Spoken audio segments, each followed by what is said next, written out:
Chapter 610. Fruits are fragrant in autumn, and people are busy picking them in Ezhou. Rich people look forward to skiing, and craftsmen work hard to burn vats. Zhang Zhong, who was drunk, refused Chong Hu's invitation to stay before nightfall. He took Chong Hu's son and daughter with him and left the stronghold to prepare for the relevant matters. The next morning, Chong Hu, who had sobered up, remembered what he had said the day before. He quickly gathered the adults and children in the stronghold to pick ripe fruits in order to help Zhang Zhong's family make wine. Zhang Zhong found the 3 old men to discuss sending invitations to various hedonistic sons and daughters of wealthy families to come here and play. He also found nearby craftsmen to make vats for fermenting fruits. He also posted notices in the city, asking the people in the city to help the craftsmen as much as possible so that they could learn the craft and make vats for themselves in the future. With Chong Hu taking the lead, the people in his stronghold began to work hard. With such a big commotion, it was difficult not to alert others. Chong Hu, who was thinking about how to get the other strongholds to help him pick the fruits, did not have to take the initiative to look for others before they all came to him. When the people in the nearby strongholds found out that wild fruits could be exchanged for money, and that the officials who treated them to food, drinks, and dancing would make a fortune, they happily joined in. 3 days later, piles of fruits were delivered to the prefectural city of Wing Prefecture. Zhang Zhong's family had also hurriedly built a temporary residence. A large part of the adobe city wall had been dug up, and they hadn't had time to rebuild it yet. They had to wait until the fruits were almost harvested and the autumn harvest was over before they found the local people to do it. After another day, the people that Zhang Zhong had sent out in advance returned with carts of daily necessities. They began to pay the local people for the fruits. This was because the local people were used to bartering. When Zhang Zhong paid for the fruits on the first day, Chong Hu was worried. He didn't know how to go out and use the money to buy things. He was afraid that people would deliberately ask them for more money. He told Zhang Zhong that it was better to use things to barter. They all knew how much their things were worth and weren't afraid of being cheated. Zhang Zhong was speechless. How could they not be cheated when using things to barter? When Zhang Zhong heard Chong Hu say that they had a fixed person to exchange with, he understood that they were being controlled. Seeing Chong Hu's awkward expression, he could only send someone to buy something. As a result, the largest and most comprehensive store in Wing Prefecture City was created. It was responsible for trading with the locals and purchasing all kinds of furs and medicinal materials at 80% of the price of goods sold outside. The remaining 20% was included in the transportation fee. When the people in the nearby villages learned about the market situation outside and found out the price of the items they had exchanged, they all clamored to go out and kill the people in the shop who had exchanged with them. A bear skin could be sold for 15 strings of coins, and the better ones could even be sold for 20 strings of coins. The salt they bought with that much money was enough to feed a village of 100 people for 2 years, and there was still leftover salted meat. In the past, they could only exchange for a scoop of salt, which they thought was cheap. If they ate sparingly, it could feed the people in the village for more than a month. How could Zhang Zhong let them go out and cause trouble? He persuaded them in every way possible and promised that the store in the city would continue to provide all kinds of daily necessities in the future. He would also be responsible for collecting money and going out to buy the designated items. Of course, this required the local people to get used to using money as currency in the future. The people held back their grievances of being cheated and began to work harder to pick fruits for Zhang Zhong. They acknowledged Zhang Zhong's position in their hearts. He was a good official. He even told them such an important thing. At the same time, a few people who were the most proficient in speaking official language were also dealt with.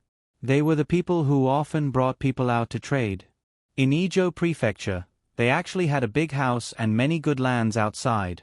Needless to say, everyone understood what was going on. After solving the income problem of the people in the nearby villages, Zhang Zhong began to prepare to let the people in the distant villages know about the situation here. However, before he could send people to the villages further away in the mountains to think of a way to persuade them, the people in the distant villages accidentally learned about the situation here. Gong Shi was the son of the chieftain of Little Bear Village, Gong Mu. His father was old and wanted to pass on the chieftain's position to him. However, this year did not seem to be good. The continuous rain made the crops in the fields not even half as good as last year. In addition, there was an accidental fire in the village, which burned a lot of linen and the furs they were going to trade for. They did not know how to survive this year's winter. He had to think of a way for the people in the village. He had to take the people in the village outside to see if he could find some work that they could do with their strength. When winter came, they could trade for some food and linen before coming back. At that time, they might be able to survive the winter. They would not have to suffer from the cold because of the continuous rain. With this thought in mind, Gong Shi turned around and looked at the strongest person in the 20 villages walking behind him. He looked at the sky and saw that it was almost dark. He thought that there was a village not far from here. Perhaps they could go there to have a good rest, or they could continue on their journey and live in the city. Hurry up, hurry up. We don't have to sleep outside today. Hurry up. Gong Shi shouted at the people in the village and began to speed up. He lowered his head and looked at his feet as he moved forward. The people in Little Bear Village also knew that this was a mission. They had never done this before. When faced with the unknown, they felt a bit of worry in their hearts, but also a bit of excitement and expectation. They were prepared to do a good job outside, and when they came back, they would become heroes of the village. Therefore, they, who had already been on the road for more than 10 days, didn't care about the fatigue of their bodies at all. They followed behind their future chief, hoping to have a good sleep in the city and eat a full meal so that they could save up enough strength to work. When it was almost night time, the sky became overcast. Those familiar with the weather knew that there would not be rain. At midnight, they might be able to see the stars, so they didn't have to worry about being soaked through like they had been a few days ago. Just as the group of people picked up their pace and jogged forward, many dots of light suddenly appeared in front of them. They swayed and illuminated the people nearby. There were actually many people holding torches and swaying in that direction. It was unknown what they were doing.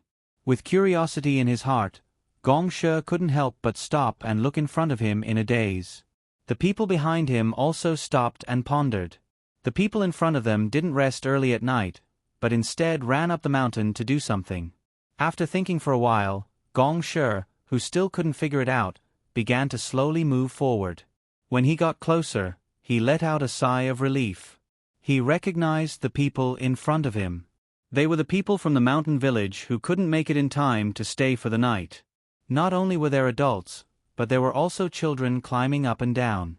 When he discovered the other side also noticed that there were people moving around. Because they didn't light torches, the other side couldn't clearly see who they were. Immediately, a group of people gathered together and shouted at them in a chaotic manner. "Is Chong Mountain here? It's me, Gong Shi of Little Bear Village." Gong Shi didn't want to misunderstand and let the other side shoot a bunch of arrows. He hurriedly shouted at the top of his lungs, his voice echoing in the mountains. After shouting, Gong Shi signaled the people behind him to not move. He walked forward alone. When they were within the range of the torch, the people on the other side finally relaxed their vigilance. A person holding a bow walked out from the crowd and came in front of Gong Shi. He laughed and said, "Brother Gong Shi. Shi too, why did you come here? You must be tired. Come, eat some fruit. Later, come to my place and drink some wine. Good wine, the new official surnamed Zhang wants to sell it. Yesterday, when I was picking fruit, I caught a deer. I gave half of it to the official surnamed Zhang, but the other half hasn't been eaten yet. Just in time, I'll let you taste it. The new seasoning is different from before." Chong Mountain was very enthusiastic. His enthusiasm made Gong Shi feel as if he didn't know Chong Mountain. Generally speaking, if a deer was caught, it would be taken outside to exchange. Whether it was deer skin or deer meat, the exchange was more than usual. If a deer was caught alive, it would be even more amazing. How could he be willing to eat it? What puzzled Gong Shi the most was what kind of official had come and even gave him half of one. Could it be that this new official was so powerful that he could control the people here? With doubts in his heart, Gong Shi first waved his hand to the people behind him and asked the people in the stronghold to come over. He asked Chong Mountain puzzledly, "What's the new official? How many people did he bring?" A big official, the most senior official.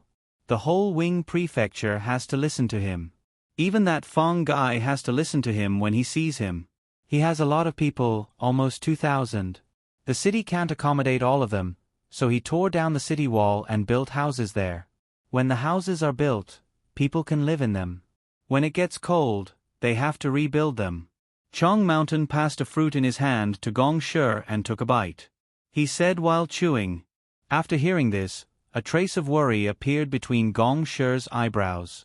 He looked at the people in the stronghold who were picking wild fruits and said sympathetically, "Is it because he has a lot of subordinates? You can't beat them, so he forced you to take a lot of things. You have nothing to eat, so you go to the mountain to pick wild fruits to eat? I don't know if they will also go to my little bear village to rob. If they do, I will fight with them." Fight. The people in Little Bear Village also shouted hot-bloodedly. Ha ha ha. Chong Mountain spat out all the fruits in his mouth that he hadn't swallowed. He pointed at Gong Shi and laughed loudly. His other hand was still covering his stomach. It looked really funny. Even the people behind him also laughed. Gong Shi didn't find it funny at all. His face turned red from the laughter. At this moment, a 7-year-old child in the mountain village fished out a piece of candy from a small pouch hanging on his body. He handed it to Gong Shi and said, "This is the first time I've seen you. Uncle Gong, here's some candy for you." The new official is called Zhong Zhong, and his youngest child is called Xiao Bei. Xiao Bei is very fun, and there's also a lot of candy. This is called malt candy, and it tastes like wheat when you put it in your mouth. Zhong Zhong is a good official, so I gave him the deerskin that I got from my family to make a cushion for him. I brought someone to deliver it to him, and his family even let me eat a meal called hot pot with this big prawn. The child was very excited as he spoke and gestured with his hands. Gong Shi was even more confused. He looked at the candy that the child from Chong Mountain's family handed over. He wanted to refuse, but he also wanted to understand. He could only take it in his hand. He carefully squeezed it and found that there was a layer of wrapping on the outside. He peeled off the wrapping and found that there was a translucent thing inside. There was also a layer of glutinous rice paper on the outside.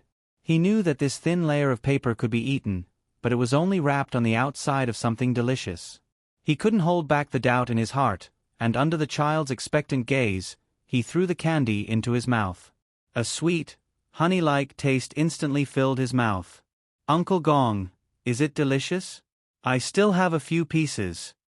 The child was looking forward to sharing the candy with others.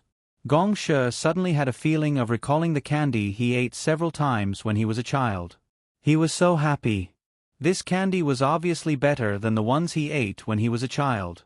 He wanted to take it out and put it back into the child's mouth, but he felt that it was inappropriate.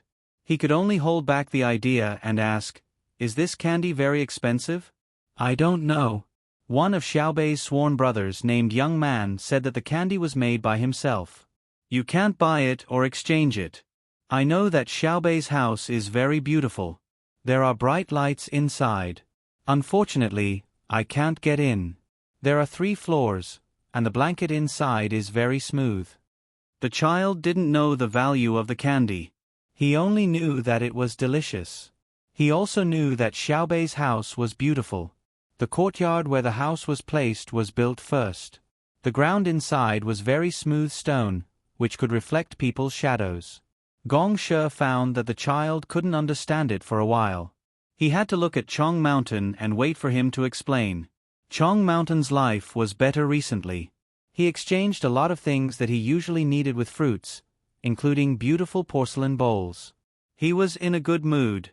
When he saw Gong Shi looking at him, he laughed and told Gong Shi what happened in the past few days.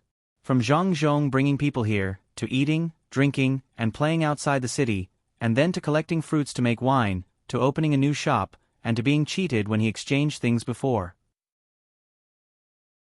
The more Gong Shi and the others listened, the more surprised they were. The more they listened, the more they didn't dare to imagine. How could there be such a good official? The one surnamed Fong had never found people to drink, sing, and dance with, let alone exchange things for the wild fruits that no one wanted. Every year, when it was almost winter, the Fong guy would go to the villages one by one and ask the people in the villages to pay the rent and also hand over the land as tribute. If it wasn't for his pitiful appearance, they wouldn't have given him anything at all. The land he was given did not produce much at all. It was the worst land. The new official was so good. He didn't mention the rent and tribute, but collected the fruits as soon as he came. He even sent the good things outside to open a shop in the city. What was his plan? Sure too, since the fruits can be exchanged, we don't need to look for work outside anymore. The people outside are not good. They always bully us. Let the people in the village pick the fruits and send them here. One of the people in Little Bear Village was smarter. He immediately thought of the key point of the problem and came to Gong Shi's side to propose. Gong Shi was no fool. How could he not think of this? But he had other ideas, so he asked, "Then can we also exchange things for tribute?" Yes. This year, Gaoshan village is prepared to pay more tribute. The rest will be left for the official surnamed Zhang. Chong, whose village, also said that even if the other villages don't pay, they will take care of everything. Chong Shan said generously. So the official surnamed Zhang is the same as the official surnamed Fang. He wants to use us and is afraid that we won't pay the tribute. He's just giving us benefits first. Gong Shi analyzed. You idiot. Do you really think the official surnamed Zhang is the same as the official surnamed Fang? The official surnamed Zhang isn't afraid of not paying. Yesterday, when I brought people to deliver the fruits, the official surnamed Zhang was standing in front of the shop and watching. It just so happened that the imperial court sent a fast horse to deliver the imperial edict. An imperial edict, something written by the emperor. Guess what? If it were any other official, they would have set up an incense table and brought their family to kowtow, but the official surnamed Zhang didn't care at all. He took it, opened it, and threw it to the servant behind him. The person who delivered the imperial edict even had a smile on his face. He didn't dare to say anything disrespectful to the emperor. How could he be afraid of not paying the tribute? Also, after delivering the fruits, I sent people to ask around. Guess what? This time, he wasn't the only official who came. There were several third and fourth rank officials. Later, I heard that the imperial edict wrote that the old man in his family was going to be an official. They were all second rank officials. His mother was also a second rank official. What kind of imperial title is that? Even a kid called Xiao Bao, who I've never seen before, is a sixth rank official. The people I sent heard from the three old men that the emperor felt that the road was too far, so he didn't give them the money or the official robes. He only sent people to bring a few goldfish bags and told them to prepare everything else themselves. Chong Shan pretended to be mysterious as he talked about this gossip. The crowd also listened mysteriously. After one of the people in Little Bear's stronghold heard this, he said, "Is it because the emperor doesn't treat his family well? He didn't even give them a reward." I think you're also an idiot. Chong Shan looked at this person and continued, "This means that the emperor doesn't treat his family well. How could he give them a bad title? How could he treat the imperial edict like that? I saw it clearly when he threw it to others. It was like throwing a rag. Listen to me, you don't have to pay the rent this year. If you do, you'll just be giving the official surnamed Zhang his salary. He may not be used to eating and doesn't care about that bit of food. However, you can only give more, not less. Don't use the tribute to threaten him. Otherwise, before he gets angry, the strongholds on my side won't agree." "That's right, we'll pay, we'll definitely pay. We don't have much food, but we have a lot of tribute. It's useless to keep it in our hands, so it's better to give it to him. If it's really like you said, he really doesn't care whether or not he can send tribute to the capital. The emperor also didn't give him a title, so it's even. But if we don't give it to him, he'll be unhappy and think we don't treat him as a brother." Gong Shi finally understood. As for whether or not Chong Shan was lying to him, he would know when he went down. At the thought of going down, Gong Shi had an idea and said to Chong Shan, "How about this? Let me take some of the fruit you're picking now. Each of you will carry a basket and see if we can trade. Oh, we have to wait until tomorrow. Then we'll pick the fruit together first and go tomorrow." "There's no need. There are people at night too. I can deliver it once in the middle of the night and again before dawn. I'll give each of you a basket. Go and take a look. This shop is open 24 hours a day. There's another place called the hospital. It's also open 24 hours a day. When you go down, go to the hospital first and let the doctor take your pulse. If you're sick, he'll make you medicine. It's not expensive. He said it's included in the 20% profit when you trade for fur and other things. Chong Shan explained the situation in the city to Gong Shi and the others. At the same time, he signaled the people in the stronghold to give each of them a basket of wild fruit. With hope for a better life, Gong Shi led the others to thank Chong Shan and went down the mountain. After walking for a long time, the originally tired people felt that they were full of energy again. After walking for more than an hour, they finally arrived at the foot of the mountain. From afar, they could see the prefectural city in front of them and could hear the sounds of singing and musical instruments coming from the brightly lit area outside the prefectural city. Occasionally, the wind would blow over and they could smell the aroma of meat and wine. After walking for a long time, they couldn't help but inhale. The group couldn't help but speed up, wanting to see what was going on down there. When they got closer, Gong Shi and the others finally heard a toast song that they had never heard before. However, it was indeed a song from their side. They didn't know what kind of musical instruments were used, but it was very well coordinated. When they heard it, they had the urge to dance. When they could see people's faces with the help of the light, Gong Shi found another person he knew. This person was squatting next to the person using the musical instrument. It seemed that he wanted to learn. That person also felt that someone was looking at him. When he turned his head and saw that it was Gong Shi, he immediately stood up and approached him. Shi too, you also heard the news and came here. Just in time. You've been rushing all the way here. Drink a cup of wine first. This wine is very good. 1 cup will make you feel dizzy. Eat 2 roasted fish. Chong Hu, why didn't you stay in the stronghold and come down here at night? Gong Shi put down the basket full of wild fruits, rubbed his shoulders, and looked around curiously. I came down today to see my 2 children. After they eat dinner and go to sleep, I'll come out and join in the fun. Chong Hu waved his hand vigorously at the person in charge of delivering the wine. Gong Shi didn't understand why Chong Hu's 2 children wanted to come down the mountain to see. His eyes swept over the people dancing and singing in front of him, then looked at the people around them. He asked Chong Hu, didn't you say that there was an official surnamed Zhang here? Where is he? He didn't come out today. Do you want him to accompany you all the time? That's an official. He has official business to do. In the future, I'll be fine here. Except for the rain, every night outside the city is like this. You can sing and dance as you want. However, it is said that after the new year, you have to prepare your own wine and food. Chong Hu took the wine that someone brought and handed it to Gong Shi. He sighed with emotion about the situation here. Chapter 6:11. Just as more and more people in Yizhou found out that wild fruits could be exchanged for money and joined in, Zhang Xiaobao and Wang Wan's troops had already arrived in Pengzhou. 9 days. It took them 9 days to travel from Yizhou to Pengzhou, while the troops in front took 8.5 days. With the difficult journey and the rainy weather, it could be said to be a miracle. For this miracle, Zhang Xiaobao spent more than 30,000 strings of coins to supply and take care of the troops along the way from Yizhou to Pengzhou. On average, he spent 2 strings of coins on each soldier. After Guatu arrived in Pengzhou and rested for a while, he led the soldiers and set off in the direction of Jinchuan City.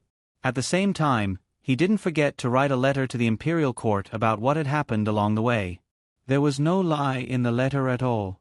It was as it should be, including how much food was available, the condition of the soldiers, and so on.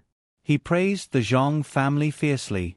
What he meant was that if the Zhang family were to organize the logistics, then no one in this world could compare to them. Of course, he didn't know how much money Zhang Xiaobao had spent on them for these 8.5 days. He also didn't know how many commoners had carried them on their shoulders and used wheelbarrows to pave the steep road for them. There were no less than 100 mules that had been used to transport the grain into the mountain stream. Zhang Xiaobao still had to settle the follow-up matters. There was an excuse for collecting grain and mules. He had to let the other party benefit, which required even more effort.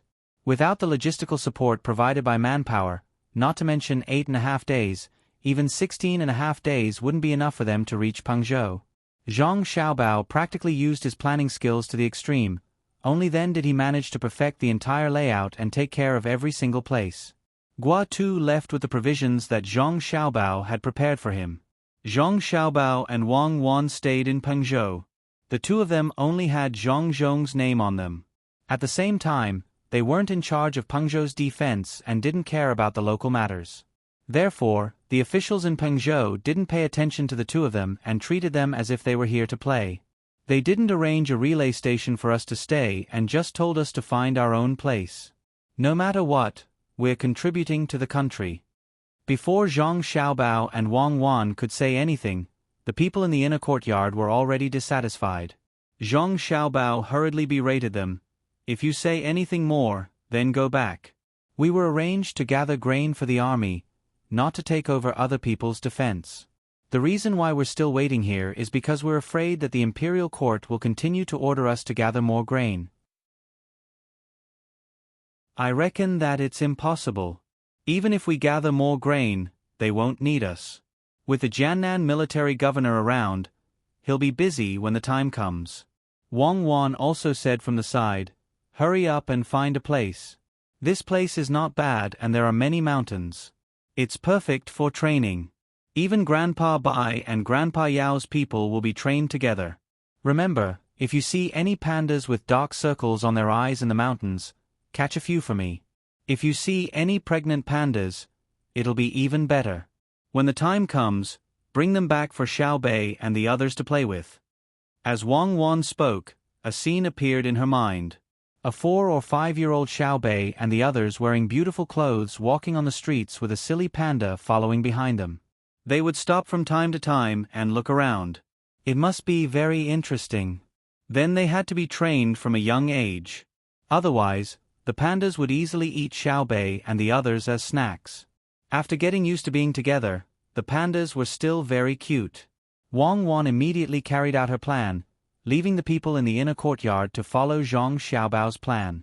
She and Zhang Xiaobao led the 56 members of the Zero Squad, Li Sun's 200 bodyguards, and Old Man Pai and Old Man Yao's 100 people. A total of 358 people went to the nearby mountains to play.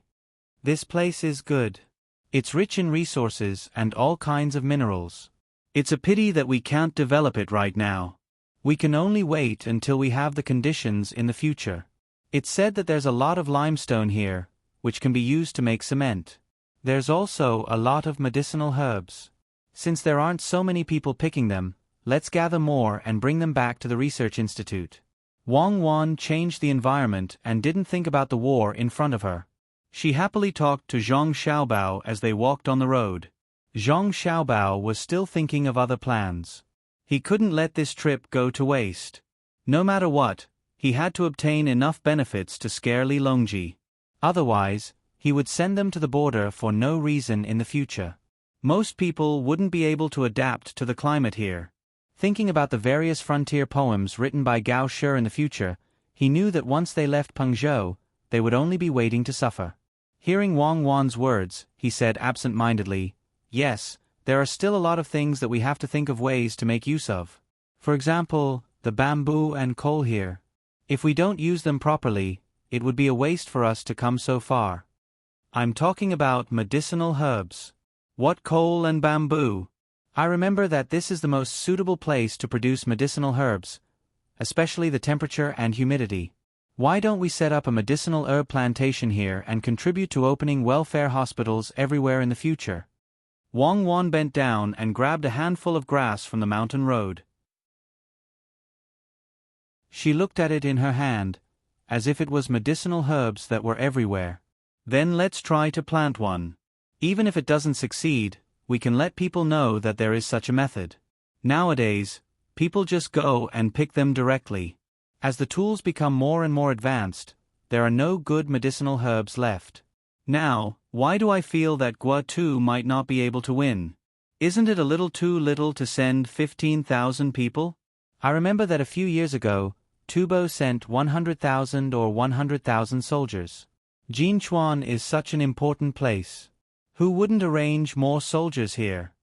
Zhang Xiaobao always had a premonition that Guo would easily rush over and fail to escape back. If he could escape back, it would be fine.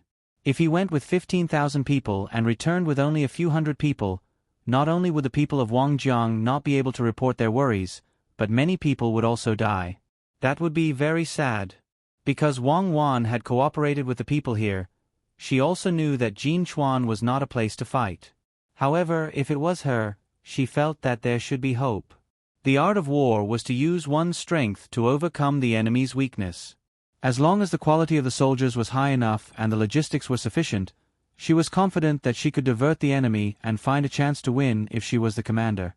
If she was given 10,000 bodyguards like Li Sun, equipped with horses, she would be the general, and Zhang Xiaobao would be in charge of logistics. She would dare to fight her way to the capital of Tubo. If she was given the people from the Zero Protection Team, she would be able to sweep through all the surrounding countries.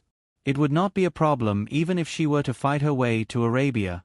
Of course, the premise was that Zhang Xiaobao would organize the logistics for her. She really did not feel at ease with other people. As the two of them talked, the team started. The 56 people of the protection team guarded Zhang Xiaobao and Wang Wan and did not move. The rest of the people started to practice various tactics according to the previous method. Li Sun's team had already adapted, but Old Man Pai and Old Man Yao's people were much worse. They were not used to such a terrain. When they were going up the hill, they felt that it was nothing. They were similar to Li Sun's people. Everyone was the same. However, when they started their normal training, they realized that things were far from as simple as they thought. In the beginning, because they were full of stamina, they did not know how to conserve their energy when running up the hill. In the process of chasing back and forth, as time passed, they realized that they did not have any energy left. On the other hand, Li Sun's guards were completely unscathed. They were able to execute all the tactical maneuvers. In just half a day's time, 100 people were annihilated by 200 people. The other side actually had 0 casualties. One of Old Man Pai's team angrily found Zhang Xiaobao and Wang Wan and said to the two of them, "Young master, young lady, this is not fair. They have more people, and we have fewer people. 200 against 100 people, of course the 100 people will lose." "Oh, you think so? Good, you have the guts to say what is in your heart.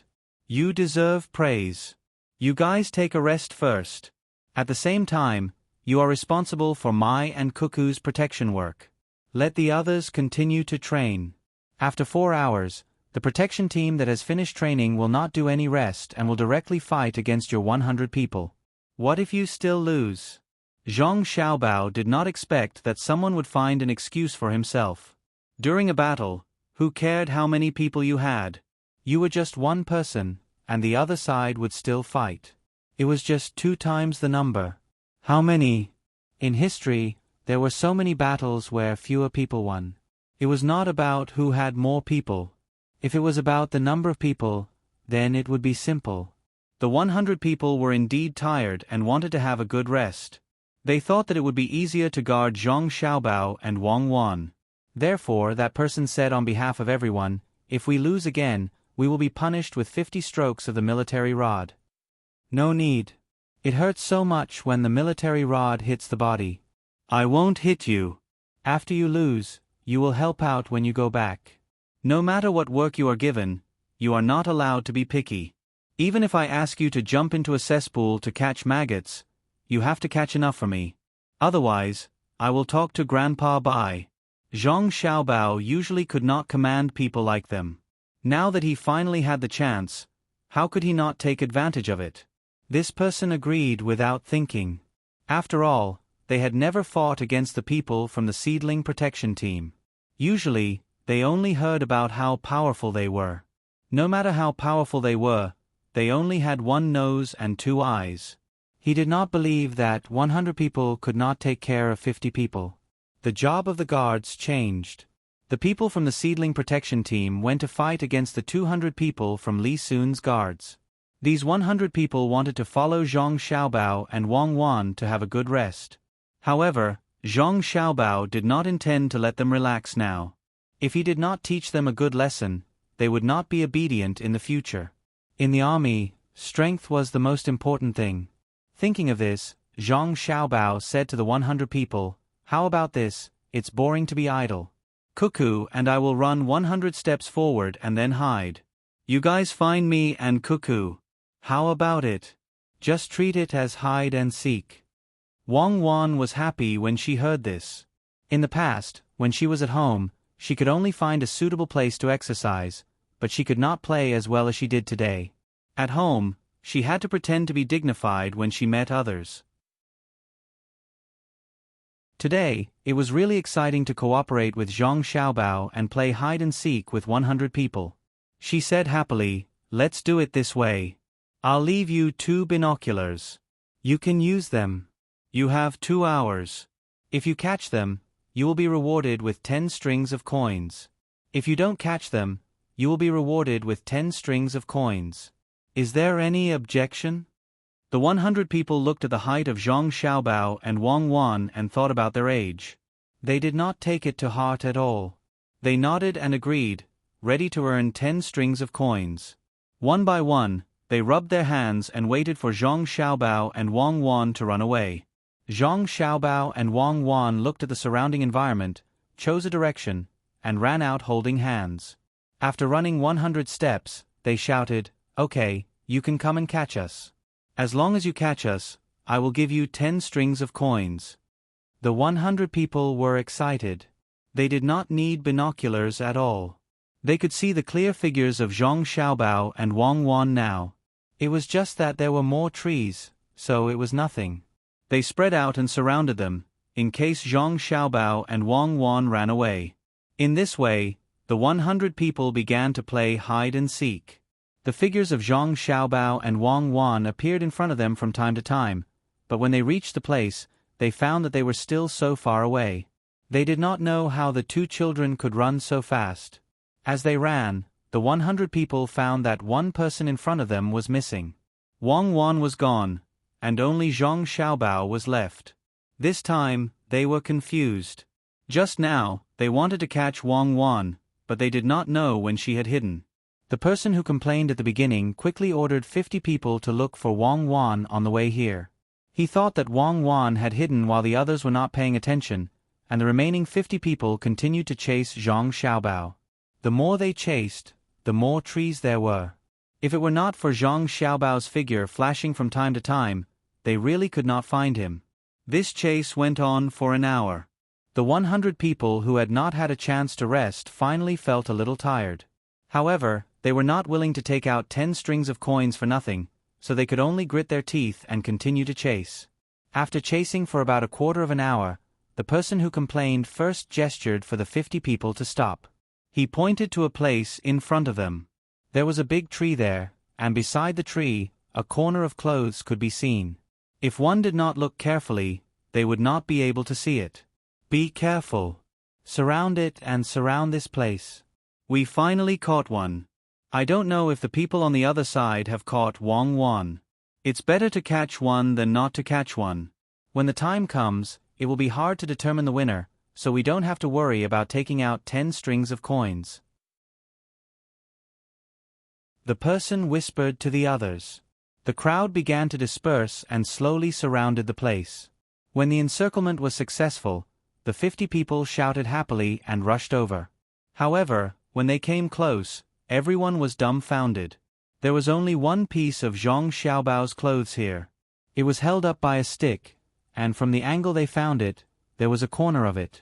There was also a piece of paper stuck to the clothes with a few words written on it. Remember to bring my clothes back. Otherwise, it won't be as simple as 10 strings of coins. What do we do? A person in the team asked. Chase, chase. Pay attention to your feet and look for traces. The person who complained felt that he was sweating uncontrollably. He clearly saw Zhang Xiaobao running over, so how did he disappear in the blink of an eye? The 50 people began to look for traces on the ground again. If they hadn't surrounded him and ran in such a chaotic manner, they might have had a chance to find him. But now, no matter which direction they looked in, it seemed to be in the direction Zhang Xiaobao had left. The 50 people split up again to look for him, but the result was obvious. When Zhang Xiaobao was escaping, he had police dogs. Even so, they couldn't catch him, let alone the 50 of them.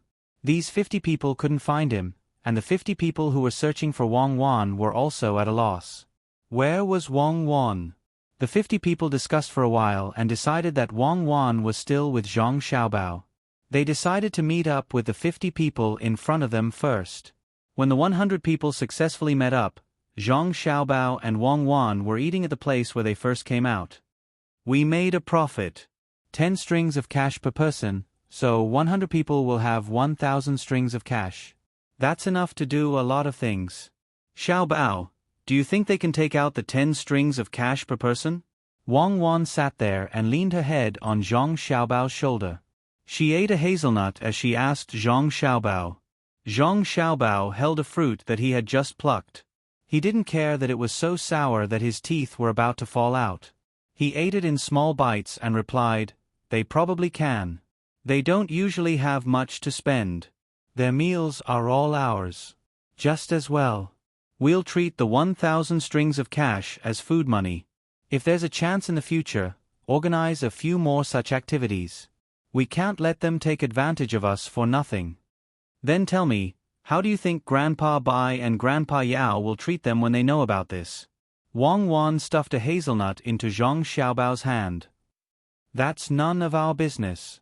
Or we can help them keep it a secret and let them get all of Grandpa Bai's and Grandpa Yao's guards to play hide and seek with us. It's still 10 strings of cash.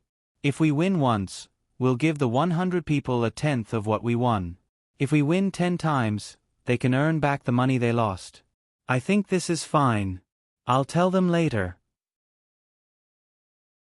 Grandpa Bai and Grandpa Yao have quite a few guards. Perhaps Zhang Xiaobao felt that life was too dull, so he had to bully Old Man Pai and Old Man Yao's guards. He believed that even if they knew that their guards had lost, they could only vent their anger on their guards. Who asked that guard to be so stupid? The 2 hours they agreed on earlier passed quickly.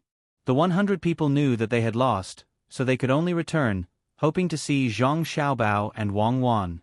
If they couldn't see them, then it would be even more troublesome. Sure enough, when they returned, they saw Zhang Xiaobao and Wang Wan opening the small tent on their backs. The two of them were sleeping inside. If I knew this would happen, I would have left a few people to guard this place. When they came back, I would have caught them. 10 strings of cash. Do you have enough? The person who complained first complained again and asked the others. They didn't have any money on them now. No one could bring a few kilograms of money out to do things, so they could only go back and give it to the others. The others nodded one after another, indicating that they had enough. However, this money was saved through hard work. They didn't have a military salary, only a monthly allowance. Occasionally, they helped Zhang Xiaobao and Wang deliver things. Only then did they save some money. After taking out 10 strings of cash, they all became poor again. One person didn't understand. He sat on the ground and said, "How did we lose them? We were watching. They were clearly right in front of us, but we lost one when we ran away." As soon as he finished speaking, Zhang Xiaobao's voice came from the tent, "Hurry up and rest. There's less than 2 hours left. The others will be finished, and it's time for you to compete. Let me tell you, Cuckoo and I went to climb the trees. Next time, remember to look for traces. Tracking is a skill. Sleep." After that, there was no sound in the tent. The 100 people looked at each other. They also looked at the trees, but there were too many trees, and they were so dense. How could they know who had climbed a certain tree? Thinking that they would have to compete later, one by one, they lay on the ground. They didn't care if they were wet or not. They closed their eyes and slept, so that they could recover enough energy to compete with the 56 people who didn't have a chance to rest. While waiting for them to sleep soundly, the two groups of people returned. From their expressions, it was really hard to tell who had lost. Li Sun's 200 people hung their heads dejectedly, while the 56 people had gloomy expressions. The tent door opened, and Zhang Xiaobao and Wang Wan came out. They looked at the two groups of people and asked, "Who lost?" "We lost," the two groups of people said at the same time. While the 100 people were still puzzled by the noise, the leader of the 56 people, Huzi, said very dispiritedly, "We had 56 people to deal with 200 of them, but we actually lost 41 people. Of the remaining 15 people, 9 of them were also judged to be injured. If it was really us who protected the young master and the young lady, the other side sent 300 people like young Master Li's bodyguards. The young master and the young lady couldn't be protected anymore. Later on, we were given special treatment, and the loss was too great. If I had to fight again, I promised to reduce the number of deaths to. Another time is another time, it has nothing to do with this time. A person only has one life, which means that there are only 6 people who are unharmed. Not bad. It seems that we can continue to increase the intensity of the training. It has been 5 years, you have been trained for 5 years, the special forces have even been trained. Drink some water, we will go against the 100 of them again soon, 7 minutes to prepare." Zhang Xiaobao was very dissatisfied with the data. The 56 people were trained bit by bit according to the training method of the special forces. After 5 years, they actually got such a result. What was the special forces? They were the existence that could take the enemy's general's head from thousands of miles away. Using the special forces, there could only be one result. All right. After all, the training methods we've summarized aren't very scientific. We'll take it slow in the future. Let them accumulate more experience first. When the next batch of people is in place, we'll select them bit by bit. They're directly incorporated into the team. Normal special forces selection is 1 in a million. Wang Wan mediated at the side. Then, she looked at Li Sun's 200 people. These 200 people were now speechless. They had also received training when they were in Luzhou. When they became the guards of the prince's mansion, they were selected again and again. In the end, after a fight, they were all defeated. 200 people against 56 people. Before they could feel sad, the other side had already felt sad. At this time, it was useless to say anything. It was embarrassing. When the young master found out, they did not know what kind of punishment they would face.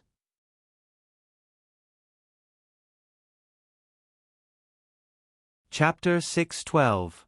After resting for a while, the 56 people who were full of anger and the 100 people who were also uncomfortable ran out to fight again. At this time, the 100 people were very careful. They finally understood what the 56 people represented. They were the glory of the Zhang family and the Wang family. They defeated the 200 people they had defeated. Even if they didn't rest, they might not be able to win. As for what the 56 people said, they couldn't guarantee the safety of the young master and young lady because the other side had 300 people, they didn't believe it. They were exactly 100 people. They were fooled just now. If they lost again this time, they estimated that they would need at least 500 guards like Commander Prince Li to catch the young master and young lady who were protected by the 56 people. It was no wonder that Zhang Zhong let the young master and young lady out. It turned out that the 100 people who chased after them were the weakest. They were 100 steps ahead of them, but they couldn't even catch the 2 children. Who else in the country could threaten the young master and young lady? There was no need to mention the result of the confrontation between the 100 people who were scared before the battle and the 56 people who were waiting to vent their anger. 4 of the 56 people died, while the 6 people who were affected by the battle ended up completely annihilating the 100 people. This was under the rule that they had the same weapons. If they had used the weapons specially prepared by the young master and young lady, they believed that there would be no problem in killing the 300 people. Well, it was just in the forest. In order to help the guards of Grandpa Bai and Grandpa Yao improve, Zhang Xiaobao and Wang Wan also specially taught them tactics, the application of terrain, camouflage, and psychology.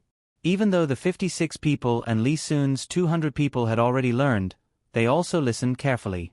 This was because the young master and young lady would add new content in every lesson. Even if the general idea was the same, the details were absolutely different. There were also examples that the two people found somewhere. It was the first time that the 100 people of Old Man Pai and Old Man Yao had listened to such a lesson. The more they listened, the more shocked they were. At this time, they understood that they didn't lose unjustly. While they were slowly exploring, the other side had already formed a whole set of theories. Especially the psychology part, the analysis of human nature made people tremble. Thinking back to himself, that was indeed what he was thinking at that time. Even his thoughts had been grasped by others. How could he not lose? That's all for today's class. In a while, we'll massage each other to relieve fatigue. After eating, have a good rest.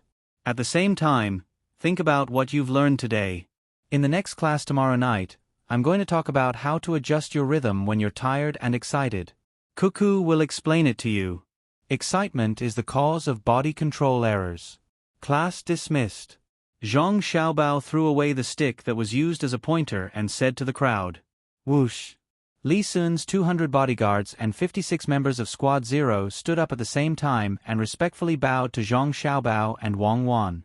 Their uniform movements shocked the 100 people. They had never seen others act like this before. Today was an eye-opener. They were indeed different. They had actually secretly learned so many things. It seemed that they had to go back and tell Master that they didn't take out the good stuff.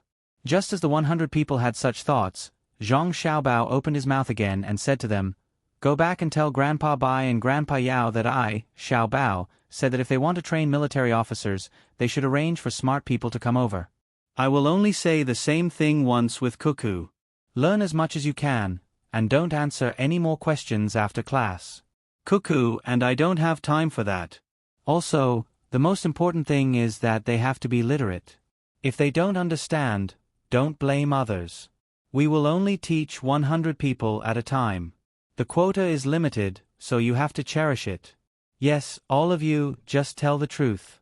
If anyone dares to mix their emotions in, don't blame me and Cuckoo for being rude." The 100 people were scared out of their wits. How did he know when they had just had such thoughts? Furthermore, he had even mentioned all the details. After Zhang Xiaobao and Wang Wan finished their lessons, they began to rest. During this period of time, the two of them wanted to train everyone, especially Grandpa Bai and Grandpa Yao's people, so that they would be useful in the future.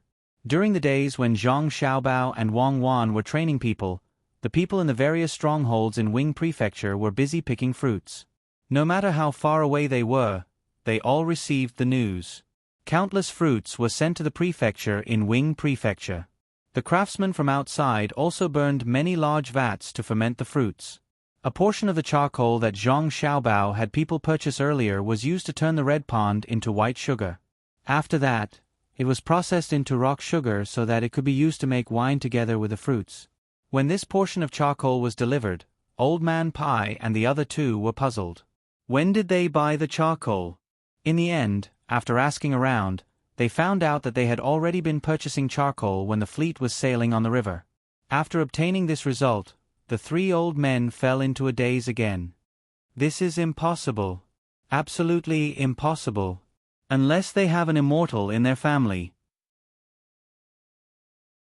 Didn't they just receive the news on the river? How could they have started preparing? Could it be that, at that time, they had predicted that this would be the result? Old Man Chong couldn't accept this fact no matter what. Old Man Pai clearly knew that the Zhang family was magical, but he couldn't help but be shocked again. When he got on the ship, he told Xiao Bao and Cuckoo about this mission. At that time, they also told the Zhang family that they couldn't find an expert. In a short period of time, the provisions were prepared and the transportation problem was solved. This was already shocking enough, but this time, they even considered the current situation. What was wrong with their heads? They had calculated to this extent. After listening to Old Man Chang's words, he said with deep sympathy, "Indeed, the news just came back. If all of this started after we told them about the situation, then I really don't know what they can't do." "That's right, that's what I thought too. The news that just came back was sent by Great General Guatu from Pengzhou. Along the way, they actually opened a path in the mountains and built bridges in the rivers. In the rain, they even built shelters and made food. Then, they prepared a fleet to send the soldiers to the border. Originally, they thought that they would arrive in 10 days if the weather was good, but in the end, they arrived in 8.5 days if the weather was bad. Look at the words that General Guatu wrote at the end. This is logistics, the real logistics. The logistics of Yizhou is unparalleled in the world. The Zhang family's logistics matters were told after they got on the ship. If they had told us before, I have no doubt that the Zhang family would have sent the logistics camp to Jinchuan to supply our troops. Old Man Yao thought about everything that had happened after they arrived in Yizhou. The first thing he felt was powerlessness. He and the others had been keeping an eye on them, but in the end, they couldn't do it. They couldn't even keep up with their rhythm. Yes, rhythm. This word was used too well. It was like playing chess. While he was thinking about how to make the knots, the other side had already started to count. There was a big gap. Thinking of this, Old Man Yao said, "What do you think will happen if we make trouble for them?" They definitely won't think of it, right? They won't, especially Cuckoo and Xiao Bao. How could they think of the 3 grandfathers making trouble for their family behind their backs? These 3 grandfathers are still eating the dishes made by their family, enjoying the medical conditions, and always stabbing them in the back when they are accompanying them to relieve their boredom. Hearing Yao Chong's words, Old Man Chong was dissatisfied. They were eating other people's food, receiving benefits from them, and being respected by them. How could they still want to make trouble behind their backs? If they really did such a thing, his grandson Xiao Bao and granddaughter Cuckoo would be completely gone. Then, they would just have to wait for the other side's revenge. What kind of situation would that be? Looking at the way the Zhang family handled things, it was obvious. For those who directly opposed them, they would use soft-heartedness and suppression. But for those who betrayed them, they would definitely launch an overwhelming attack. As long as they achieved their goal, they would do anything. Old Man Pai was also dissatisfied. He looked at Yao Chong, meaning to say, "Yuanji, have you forgotten who led a team to save you when you were about to die? Whose family's doctors and fast boats were used? If you didn't have a past with the Zhang family, you would have to die." "I'm just asking.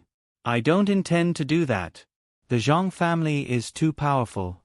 I suddenly had the idea of competing with them. If this goes on, I will die of discomfort." How could Yao Chong not know the meaning of the 2 old men? He quickly explained. He really didn't intend to make trouble behind their backs. At that time, he really felt like he was going to die. Later, Old Man Pai came and stabilized his condition. Then, he went to Xuzhou.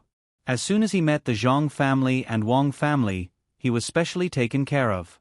The most powerful medical team of the Zhang family, or the most powerful medical team of the Tang Empire, kept checking his pulse, giving him a prescription, and contacting the people in the restaurant. Since then, what he had to do every day was regulated. What he could eat, what he couldn't eat, how he could eat, and how much he could eat. It was so detailed that it was hard to imagine. It was precisely because of this that his body gradually improved and he could occasionally drink like now. Just the cost of the medicine and food alone was more than a few thousand strings of coins. If he was stabbed in the back, there was no need for the experts of the Zhang family to take revenge. All the officials of the Tang Empire who knew about this matter, including the emperor, would immediately deal with him. Enemies were not hateful, but ingratitude was the most intolerable.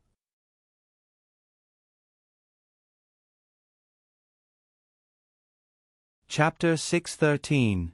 They collected a lot of fruits and shipped them out in batches while they were fermenting. They were sent to the outside and sent to the capital by ship to continue fermenting there. When Zhang Zhong saw that most of the fruits had been picked and the local people had exchanged for the necessities they needed, he gathered the chiefs of the strongholds to drink and have fun with them. The chiefs of the strongholds were quite satisfied with Zhang Zhong, the new official.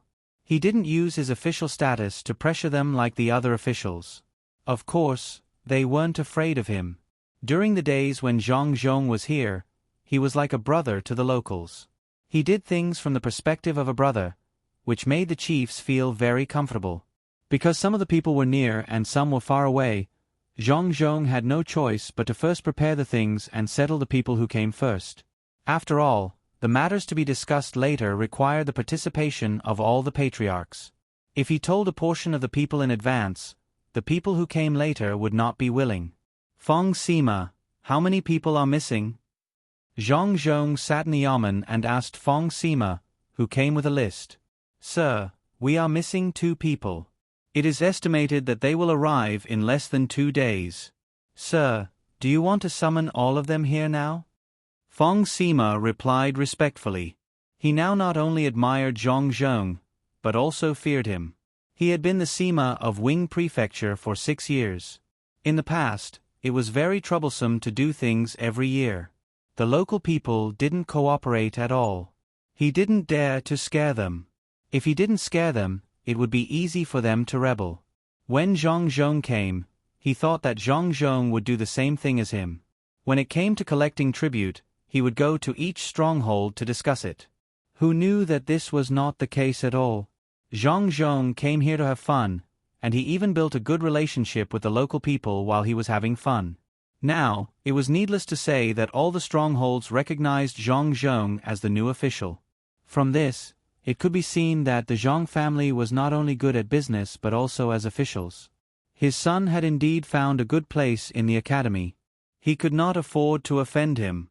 Even if this Zhong was much younger than him, he still had to look up to him. Otherwise, he would lose his chance. Feng Sima had been warning himself like this for the past few days to avoid making a mistake and provoking Zhong's displeasure. Zhong also wrote a letter back because of his relationship with Feng Sima. He asked the people there to take care of Feng Sima's son.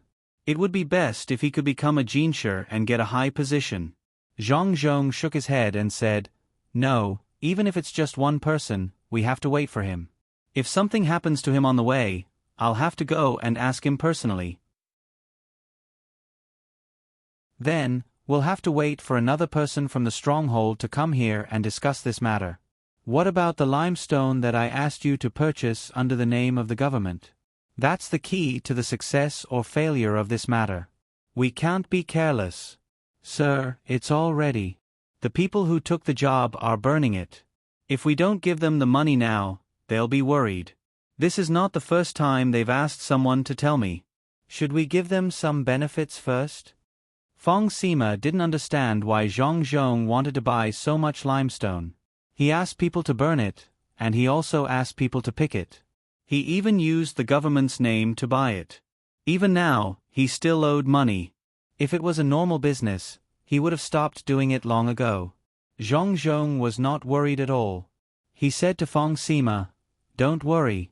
If anyone wants to quit, tell them to send the finished goods over and pay immediately. But they won't use their goods in the future. Let's see how many people can stay in the end." "Sir, where do we get the money from?" Feng Sima did not think that the manor could take out the money. "Of course, it's from my family. There's no need for the rest. It's better to use the government's means to solve the problem. Now I understand that as long as it's not necessary to use my family's money, I won't use it." Zhong was going to experiment with his idea in Wing Prefecture. That was, his family would not easily invest money in it unless they had no other choice.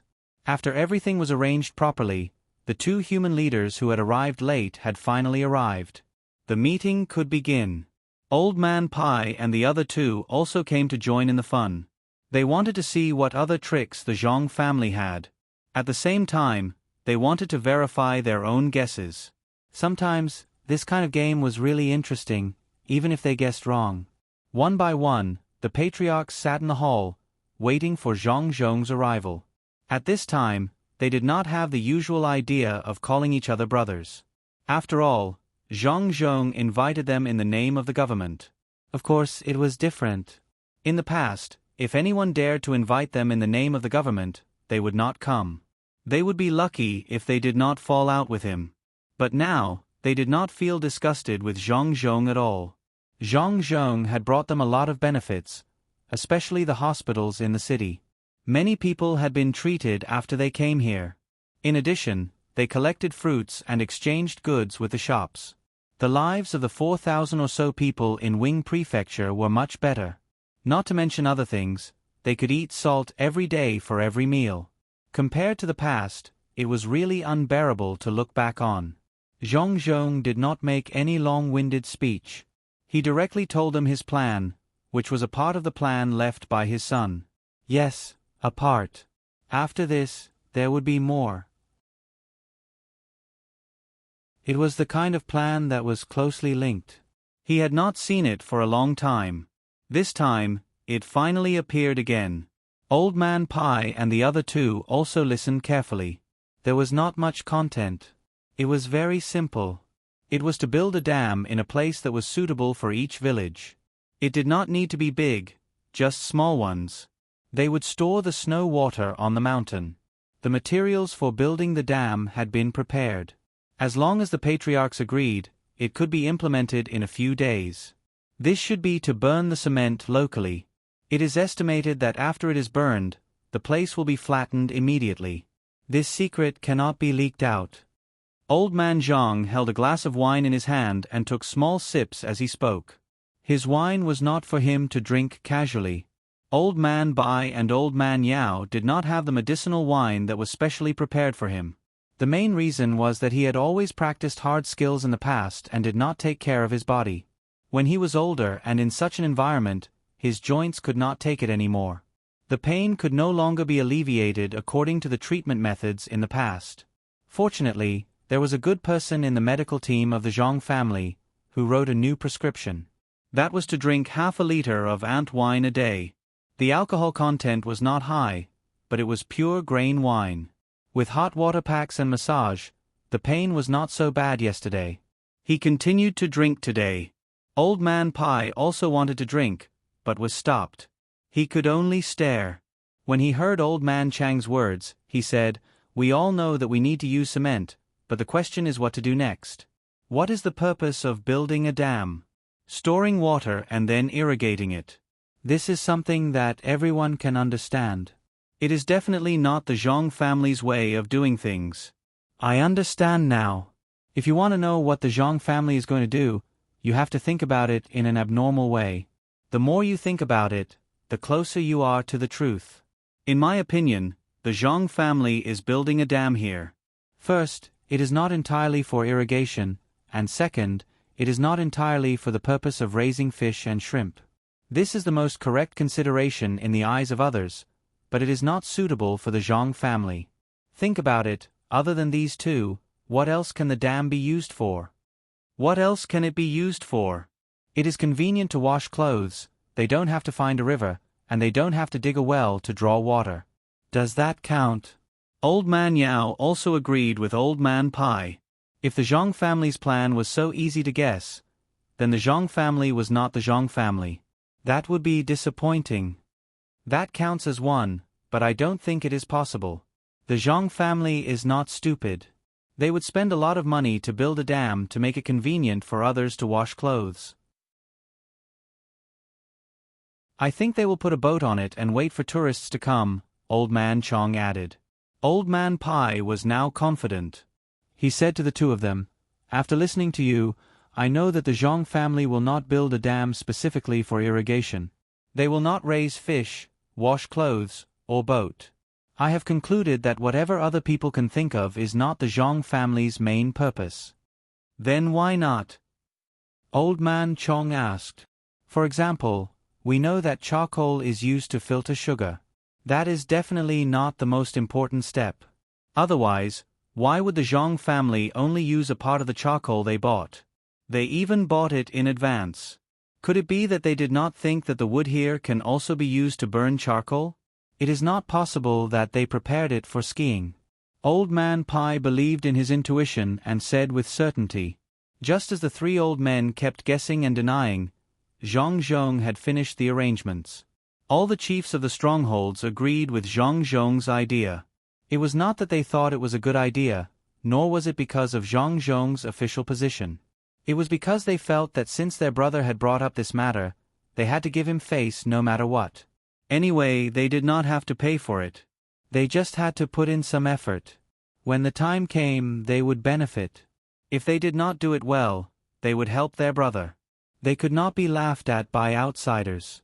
Since their brother was an official here, they had to support him. They had to let the people who wanted to see a joke know that their brother's words represented the people of Izhou. It was a very simple way of thinking. Regardless of the result, whether it was right or wrong, once Zhang Zhong brought up the matter, they would do it. This was because they all regarded Zhang Zhong as a brother. Zhang Zhong also understood their thinking. His son's plan was based on this. He said that the local people were actually the best people. If the official did not do well, it was the official's problem. The local people could be summarized in the simplest words: if the king treats me like a country scholar, I will repay him like a country scholar. When you treated them as brothers and sisters, they also treated you as a brother. When you wanted to use the identity of an official to suppress them, then you just had to wait. In the face of such a situation, if you wanted to use the army to solve it, you would know that the people were not afraid of death. You could only use death to scare them. Zhang Zhong succeeded. He was the first person, other than Zhuge Liang, to be recognized by people as a non-ethnic person. This was because he had the people in his heart.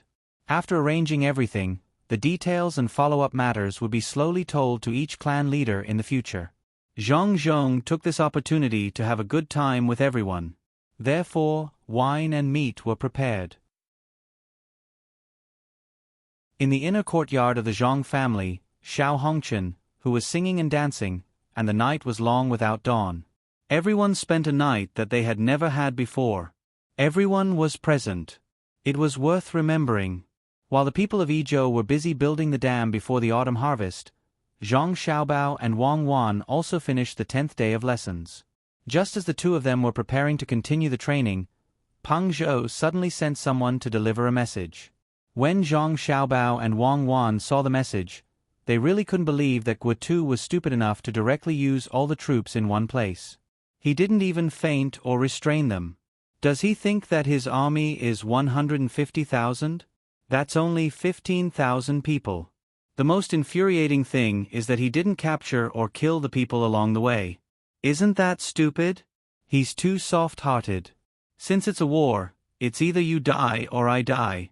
Look at what happened now. We were discovered in advance, and the logistics provisions were burned. Wang Wan complained with a gloomy face. She didn't know what Guotu was thinking. He led such a small number of people, but he still let the local people do what they were supposed to do in the past. At this time, if you can't do it, you can only wait for others to do it. As a general, would he be afraid of carrying too many wronged souls? How good would it be to go home and be a farmer? Zhang Xiaobao also didn't expect Guotu to do such a thing. Did he think that he was an international peace organization or a member of the peacekeeping force? This was an invasion. What was there to say about invasion? Those who should be killed would be killed, and those who should be burned would be burned. When the time came, he would take all the blame. So what if he killed more people? The people of the motherland would remember his kindness. The Japanese killed a lot of people, but didn't they still have a shrine? The more he thought about it, the angrier he became. After carefully reading the message twice, Zhang Xiaobao said gloomily, "Who the F***ck made the imperial court's decree? Why didn't they come earlier or later? Why did they have to come at this time? They said that they wanted us to follow the vanguard to victory. Damn it, from the imperial court to here, the news would take a long time to spread, right? Did they really trust Guotu that much? They even let us follow behind him. I'm so angry. This is good. The officials of Pengzhou don't have to worry about dereliction of duty." Wang Wan was also very helpless. She knew that this was the imperial court's compensation for her and Xiao Bao's family. They thought that Guotu could fight to the end and achieve a perfect victory, so letting them follow him was an advantage. When the time came, they would continue to receive benefits when they contributed. It should be Li Longji. He felt that it was wrong to directly transfer my father from Xuzhou to Yingzhou and hide the situation. He used this war to gain benefits for my family. But why didn't he think about it? Guotu isn't like other generals. He was stunned when he went up. I admit defeat. Could it be that Li Longji's luck is so good that he knew that I made preparations? Alright, let's go back. Let's go back to Pengzhou and continue to reinforce Great General Gua Tuesday. Damn it, I should have done what I should have done. If I didn't use the resources on him, I could have done something else. Great, now I didn't earn the money I should have earned. Zhang Xiaobao was really helpless at this time. He couldn't blame Li Longji. He had good intentions. If possible, he really wanted to strangle Guatu and let Wang Wan command the army. At least, he couldn't make such a stupid mistake. Fortunately, Wang Wan was also a talented student. She couldn't attack, but she didn't know how to defend. Wang Wan was also very depressed. She called out to the people who were still training and rushed back with the team. Li Longji's order had been issued. They couldn't just leave him in the lurch. This was the place where the logistics were tested. Xiao Bao, don't be afraid. When we resisted the United States and aided Korea, we received the most classic strangulation tactic used by the United States Air Force. We survived, so why should we be afraid of the current Tubo? Wang Wan comforted Zhang Xiaobao. Zhang Xiaobao wasn't someone who didn't know anything. He immediately retorted, "What does that have to do with us?" At that time, their planes were flying everywhere. If the Soviet Union didn't join the war and sent so many outstanding pilots and planes, do you really think that the anti-aircraft guns hidden in the mountains and the trains would be useful? Then what should we do? We can't do anything even if we tell them. Should we just let them wait for their deaths? Wang Wan asked. Zhang Xiaobao took 2 deep breaths and said to Wang Wan, "Cuckoo, actually, in my heart, I've always felt or hoped that Guatu would lose the war and give you a chance. This is also the reason why I borrowed Li Sun's 200 people. I've already prepared everything else. I hope that you can do something at this time to show your value. You've never been a subordinate in my heart. Let's go, I'll show you the workings of an international scam." As Zhang Xiaobao spoke, he pulled Wang Wan onto a horse. The two of them rode together and led the 300 people in the direction of Pengzhou Prefecture. It took them more than 2 hours to reach their destination. The people in the inner courtyard had already prepared everything according to Zhang Xiaobao's instructions. Wang Wan looked at the things Zhang Xiaobao prepared behind her back and couldn't say a word. Everything in front of her was prepared for her by Zhang Xiaobao to show her value. If he didn't need it, he would immediately go into hiding. But now that he needed it, she didn't need to worry about the equipment. As long as she prepared the battle strategy well, everything would be fine. Xiao Bao, these things? These things are prepared for the female general in my heart. Right now, you're no longer a member of the Special 2nd Division, nor are you China's Overlord Flower. You're a general who commands thousands of soldiers and horses. Take out everything you've learned before and the battle strategy you've slowly figured out after coming here. Let me see the battle strategy that gathered the wisdom of generations of people. At this moment, Zhang Xiaobao felt that this was the most successful moment of his life. He prepared everything for Wang Wan so that Wang Wan could achieve her dreams, instead of standing behind him as an obedient woman. Wang Wan planted a big kiss on Zhang Xiaobao's face and changed into the armor that Zhang Xiaobao prepared for her. She waved her spear and shouted at the 300 people who were equally shocked, "Let's go and reinforce the front lines. Logistics camp. Follow me." The 300 people now knew what they had to do. They also flipped onto the backs of the prepared horses, picked up their weapons, and led the supply and medical teams behind them to follow Wang Wan and Zhang Xiaobao. While the Pengzhou officials were still in a daze, they rushed out of the pass and headed for Guatu's troops who were blocked on the mountain.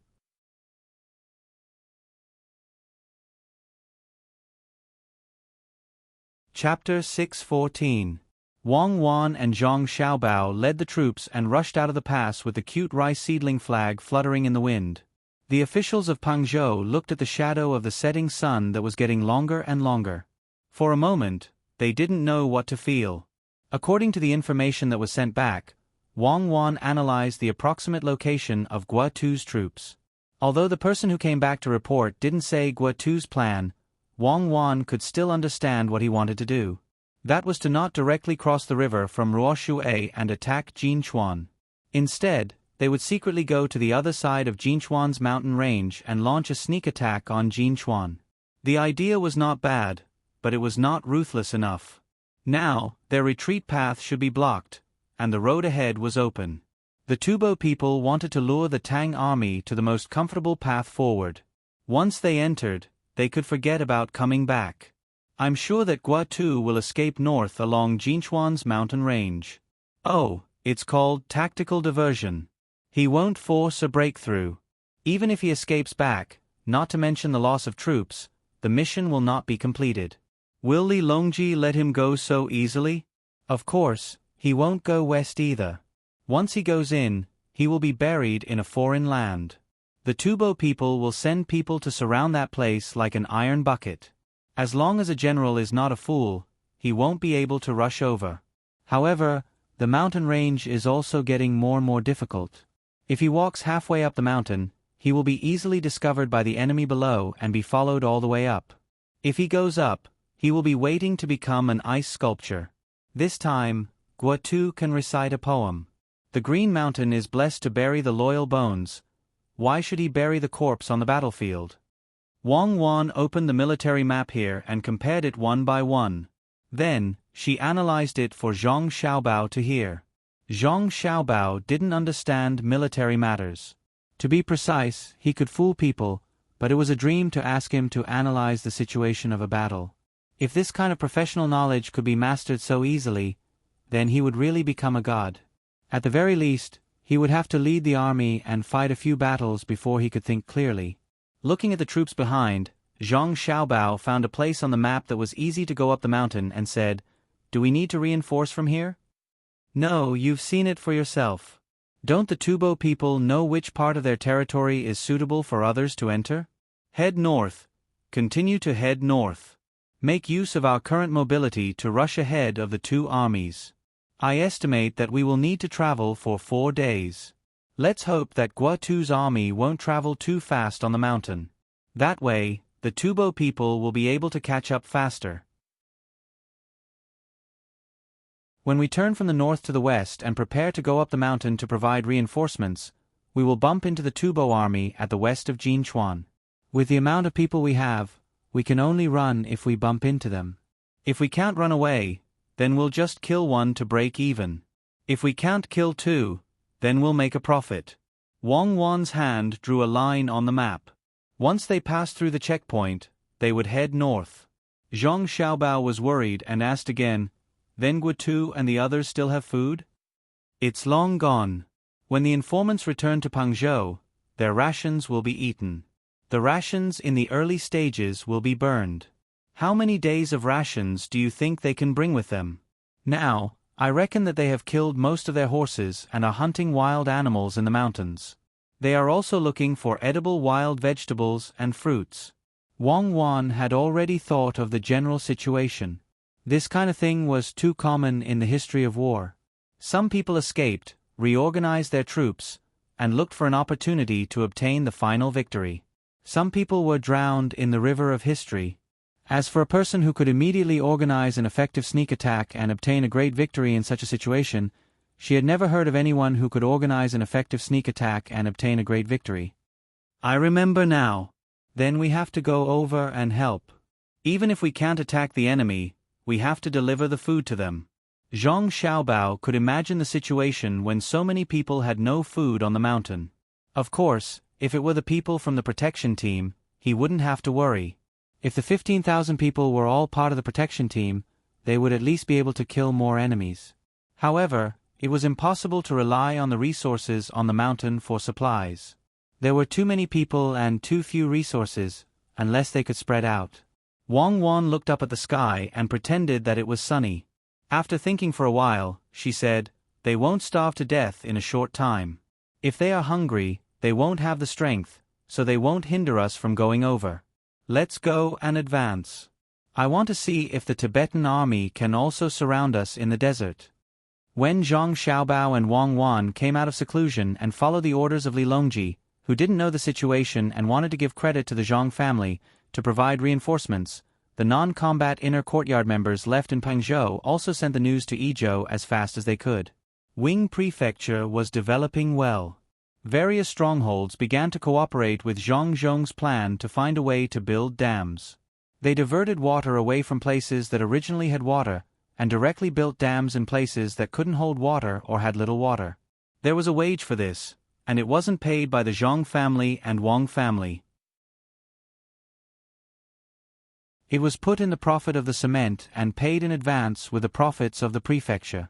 To be precise, it was owed. While Zhang Zhong was happily drinking and having fun with the chief of the stronghold, Zhang Xiaobao and Wang Wan's first letter arrived. The letter emphasized that they wanted to develop transportation here and purchase tea leaves. Old Man Pai and the other two's mission was to help open up channels here. The Zhang family wants to continue developing here? Occupy the tea horse path? Otherwise, Xiaobao and Cuckoo wouldn't have written this letter. It seems that they went out this time to check out the terrain. When Old Man Pai saw the proposal written in the letter, he guessed to Old Man Chong and Old Man Yao. Old Man Chong didn't think too much. When he heard Old Man Pai's words, he said happily, "That's really good. The Zhang family can finally make more money. Otherwise, they will keep throwing money in. That's not good." Old Man Yao thought more deeply. He stared at the letter and said, "The Zhang family's plan is good, but we can't let them occupy this trade route. If they do, their family's power will spread here. The people in the imperial court, and even the emperor, won't agree. The trading area here must be occupied by various local forces. Then, the imperial court can collect taxes with peace of mind. If the Zhang family is given to them, no matter how much tax they pay, they won't feel at ease." That's right. The Zhang family is giving the imperial court a difficult problem. If they are not allowed to carry out the tea horse trade here, then the money owed to them will have to be returned to them. But I always feel that things are not that simple. Don't they know that doing business here will make people worry? Look at what it says. It says that they want to find some local people who aren't afraid of the cold to work on the snow mountain. It's best if they can stay on the mountain for 10 to 15 days. Don't you think it's strange? If they want to find people to stay at the ski resort, why do they have to deliberately emphasize it? Old Man Pai was analyzing again. He was used to the Zhang family's way of doing things. It was one thing to let people watch, but it was another thing to actually achieve the goal.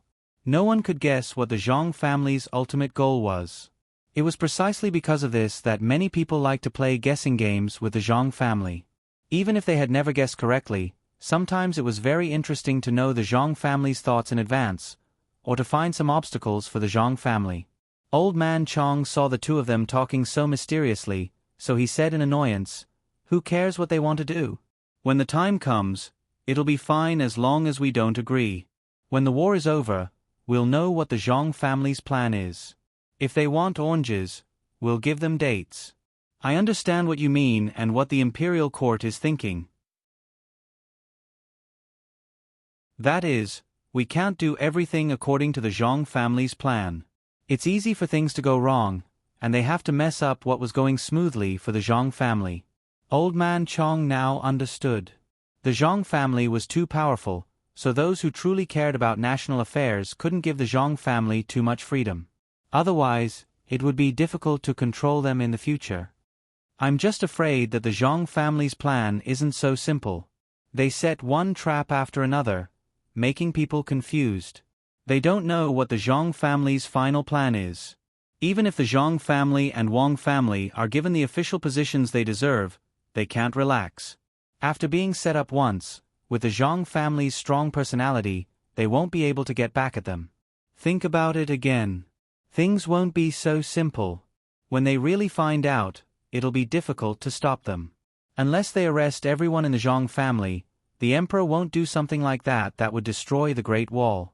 Old Man Pai was still carefully reading the contents of the letter, trying to get some inspiration from it. Old Man Chong couldn't think of anything, so he sat on the side and drank tea alone. Old Man Yao frowned and tried hard to put himself in the Zhang family's shoes. This was a new term that he had learned. It was called thinking from another's perspective, and it was very helpful. Zhang Zhong also thought about his son and daughter-in-law's plan. He also couldn't understand why they would send back a letter that everyone could see at this time. It was as if they were afraid that Old Man Pai and the other two wouldn't know, so they specifically wrote details for the three of them to help. Compared to Old Man Bai and the other two, Zhong Zhong was not willing to spend more effort. Regardless of whether his son and daughter-in-law were scheming against others or if they really wanted to earn more money, as long as they followed the instructions in the letter, they would definitely not go wrong. Thus, Zhong Zhong began to look for suitable people in the area and around to sign a contract. When the time came, he would cooperate with his son and daughter-in-law. 4 days later, Zhang Xiaobao and Wang Wan finally arrived at the place that Wang Wan had thought of. After resting for a while, they began to move towards the mountains in the west. Along the way, whenever they encountered a village, they would try to avoid the big ones and kill all the small ones. Zhang Xiaobao and Wang Wan even personally killed a few people. It would be a lie to say that it wasn't painful to watch one life after another disappear in front of their eyes. Fortunately, the two of them already knew the cruelty of war. Rather than exposing themselves and losing their lives, it was better to let others die. Not only the two of them, but even Old Man Pai, Old Man Yao, Li Sun's bodyguards and the people from the seedling protection team had to see blood on their hands. Zhang Xiaobao and Wang Wan also had to temporarily act as mentors and give psychological counseling to the people who killed. They didn't want the people they brought along to end up like the American soldiers from more than 100 years ago who returned home after fighting in the Korean War and suffered from many sequelae. According to the records, when the People's Liberation Army was under the sound of the charging horn, it was a kind of suicidal charge. The horn didn't stop, and they continued to charge, causing great psychological pressure to the American soldiers. Many people didn't even dare to listen to the sound of car horns when they returned home. The People's Liberation Army, who had fought many wars, had fewer sequelae. The main reason was because of the existence of mentors, who could also be said to be battlefield psychologists. They turned killing in war into an existence that protected their beliefs. Through various means, they let the soldiers know that they were right to kill and that it was wrong to not kill. The effect was quite good. Now, Zhang Xiaobao and Wang Wan were like this. They repeatedly emphasized how the people of Wangjiang died and how miserable they were when they died. They also said how arrogant the people of Tubo were. They were clearly asking for peace, but they actually said it in the tone of a victorious country. Moreover, they were always attacking the border. Under such psychological counseling, more than 300 people finally got used to killing people bit by bit. Even Zhang Xiaobao and Wang Wan seemed to feel that they were right to kill, even if they killed civilians. Since their civilians support their political system, then they have to bear the consequences and responsibilities accordingly.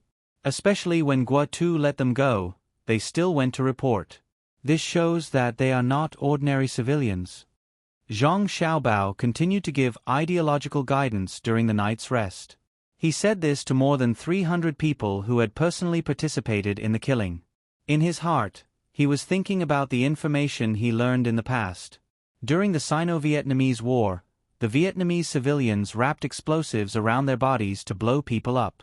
He used this to make himself feel less uncomfortable. When more than 300 people were thinking the same, Zhang Xiaobao turned his head to look at Wang Wan. Seeing that Wang Wan's expression was very calm, he could not help but admire her. It seemed that he was not as good as Wang Wan in this aspect. Even though he had killed many people in the past, after all, the people he killed were people who he thought deserved to die. At that time, his thoughts were very simple. Since the law was a weapon to protect everyone, then when this weapon was used, he should use other means to protect the justice emphasized by society.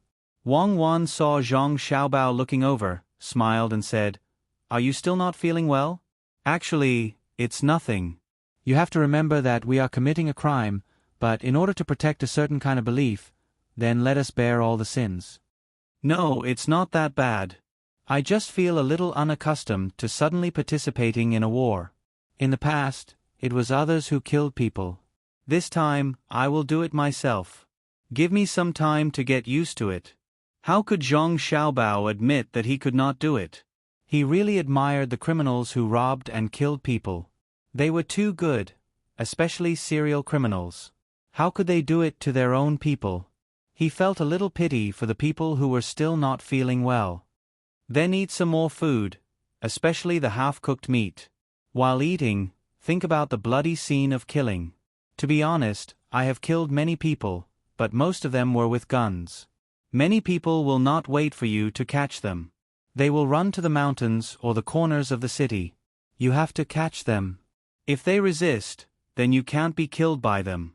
I also had nightmares at that time, but later on, my family told me, especially my grandfather. He said that soldiers in war are not only the ruler's tools, but also the ruler's wealth. There is no ruler who does not want their people to live a good life, but some people are not capable, so the result is different. The development of human beings has never been separated from war. No matter what kind of flag is raised, the world's peace is always maintained by force. Even animals are like this, so how can humans not be compared to animals? Wang Wan began to counsel Zhang Xiaobao. Perhaps she was also comforting herself. When people did something, they always had to find a reason for themselves, even if it seemed so weak. Everyone spent the night resting. Needless to say, with the help of psychological counseling, everyone slept soundly. Tomorrow was the day they would enter the mountains. How well they slept tonight would have a huge impact on tomorrow's operation. Early the next morning, everyone got up in a hurry. After eating a half-full breakfast, they sped up their pace. When it was almost evening, everyone finally saw the mountain range in front of them. If it was not for the map, no one would know how long this mountain range was. It looked like there was no end to it. At this time, Wang Wan did not let the small supply team continue to follow them. She let them continue to advance north along the mountain range under the leadership of Old Man Pai and Old Man Yao. She also let them not kill the villagers they occasionally saw on the way and gave them all the horses. If they encountered people chasing after them, they would take enough food to eat for half a month and continue north until they entered the desert. At that time, there would be people to take care of them. After the burden left, Zhang Xiaobao and Wang Wan led the rest of the people to carry large bags and began to climb up the mountain. They also let the people who did not leave erase the traces to avoid being discovered by the Tubo people. As Zhang Xiaobao and Wang Wan's figures disappeared into the forest, the rest of the people began to prepare and then quickly headed north. They did not need to directly participate in the war, they only needed to protect themselves.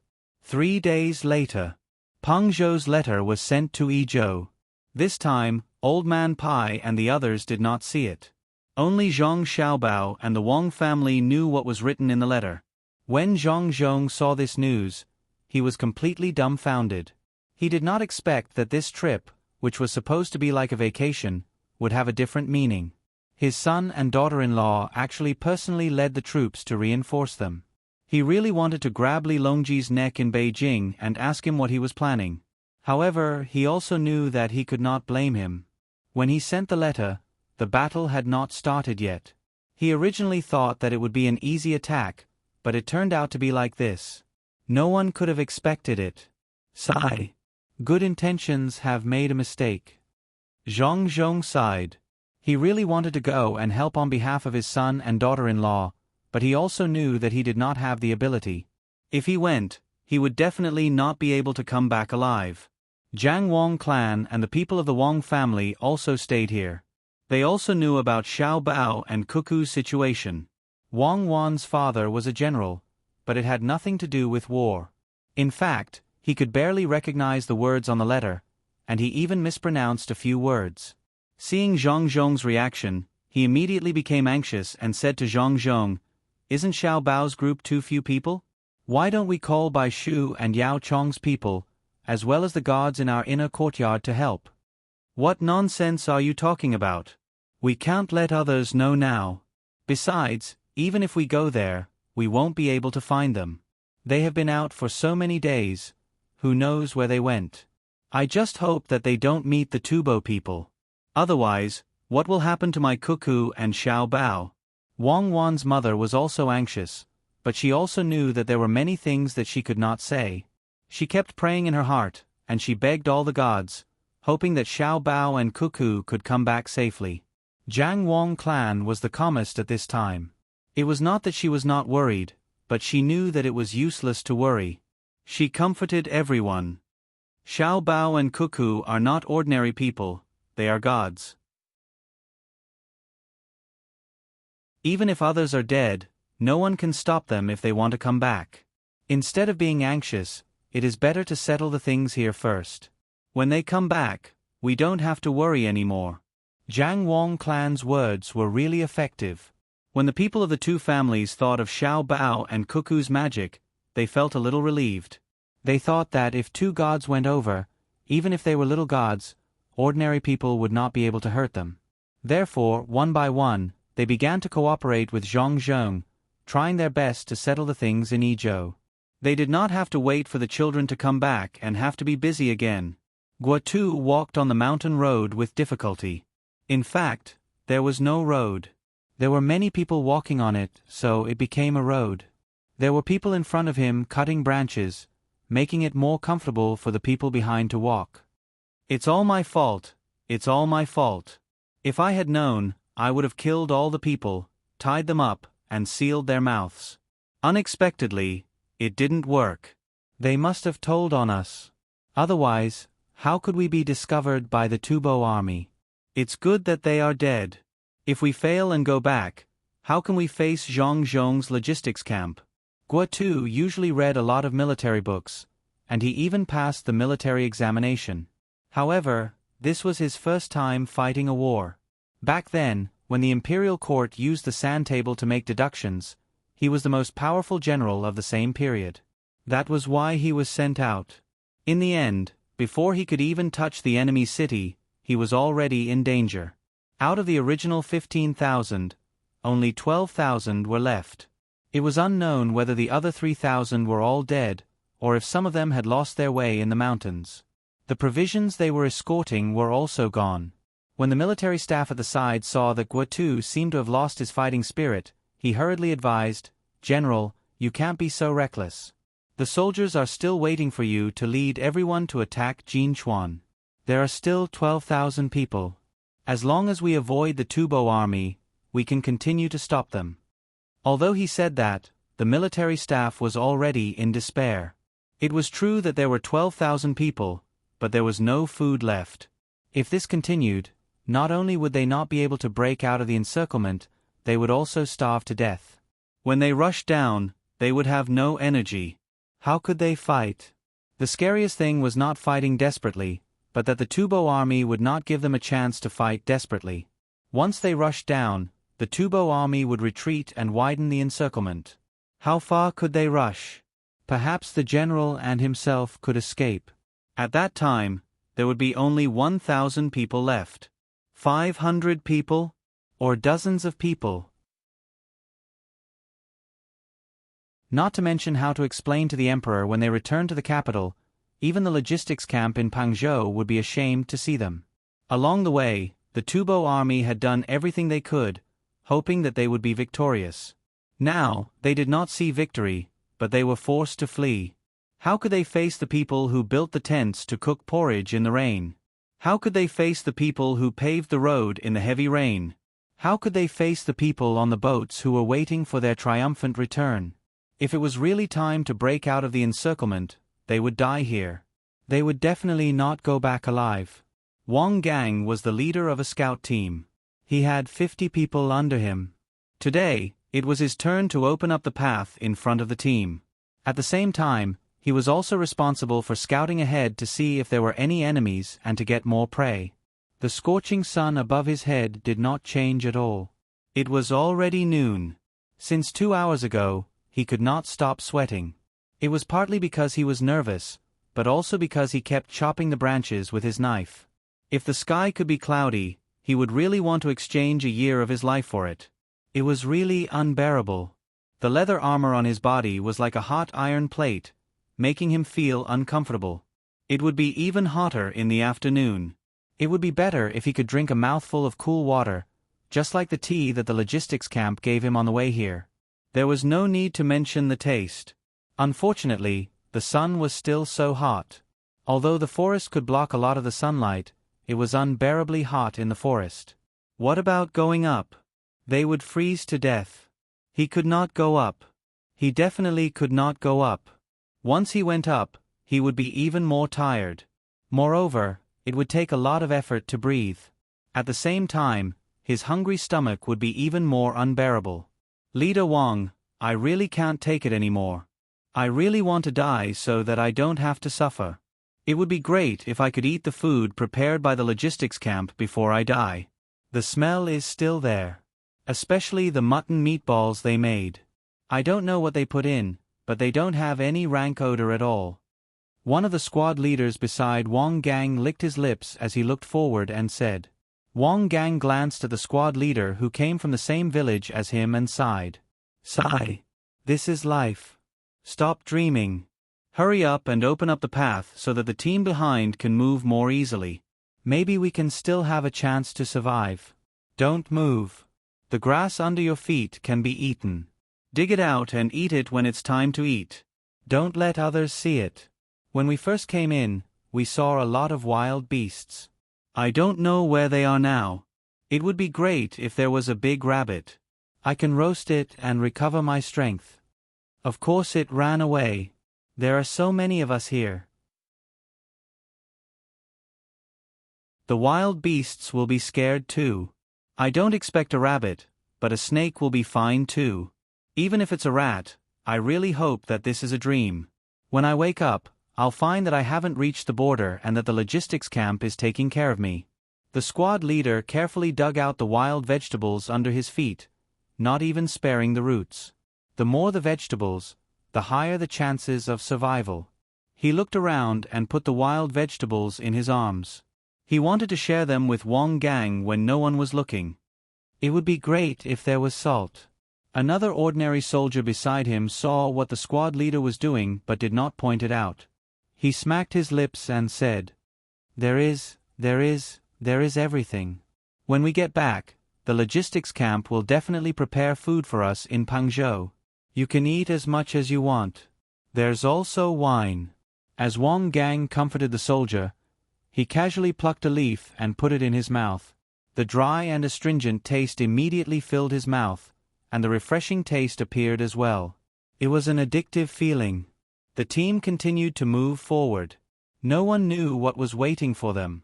Because they had not eaten any salt for several days, the strength of their bodies had become much weaker. This feeling was very uncomfortable. Of course, they did not know the principle of how salt worked in the body. They only knew that they had to eat it. Time passed quickly. Wang Gang, who was already numb, was about to ask the group under his command to stop and look for something to eat when the scout who was walking at the front hurriedly turned back and said to Wang Gang, Something's wrong. It's too quiet in front. There's not even the sound of birds chirping. Maybe there's a spitter waiting for us in front. This scout was quite experienced. Through the sounds in front of him, he discovered that something unusual was going on. At this time, Wang Wan and Zhang Xiaobao were also teaching others. Did you see that? The scout who just appeared in front has already discovered us. Do you know why? It's because we haven't hidden well enough in this place. We should spread out as much as possible. Otherwise, even the birds will be afraid. As long as there is an experienced person, he will be able to discover that something is wrong. Wang Wan had already seen the people in that group through the binoculars. From the expressions on their faces, she knew that they were not having a good time. The people in the protection team had already reached the front. However, the people in front did not discover them. Perhaps it was because they had exhausted too much energy, or perhaps it was because they were not comfortable fighting in the jungle. While Wang Wan was teaching others, Wang Gang seemed to be nervous. One by one, they pulled out their weapons and prepared for an attack. They also sent people back to quickly tell the people behind them about what happened here so that they could be more vigilant. If there was a battle here, the people behind them would have to think of a solution. Continue forward. Let's see who it is. If it's a few hunters who came to the mountain by chance, then... Wang Gang tried to make himself not so nervous. After giving orders to the people around him, he took down the bow on his back and pulled out the arrows, ready to kill later. The meaning of his words could not be clearer. They had encountered local people and must be killed. The team of 50 people began to move forward carefully.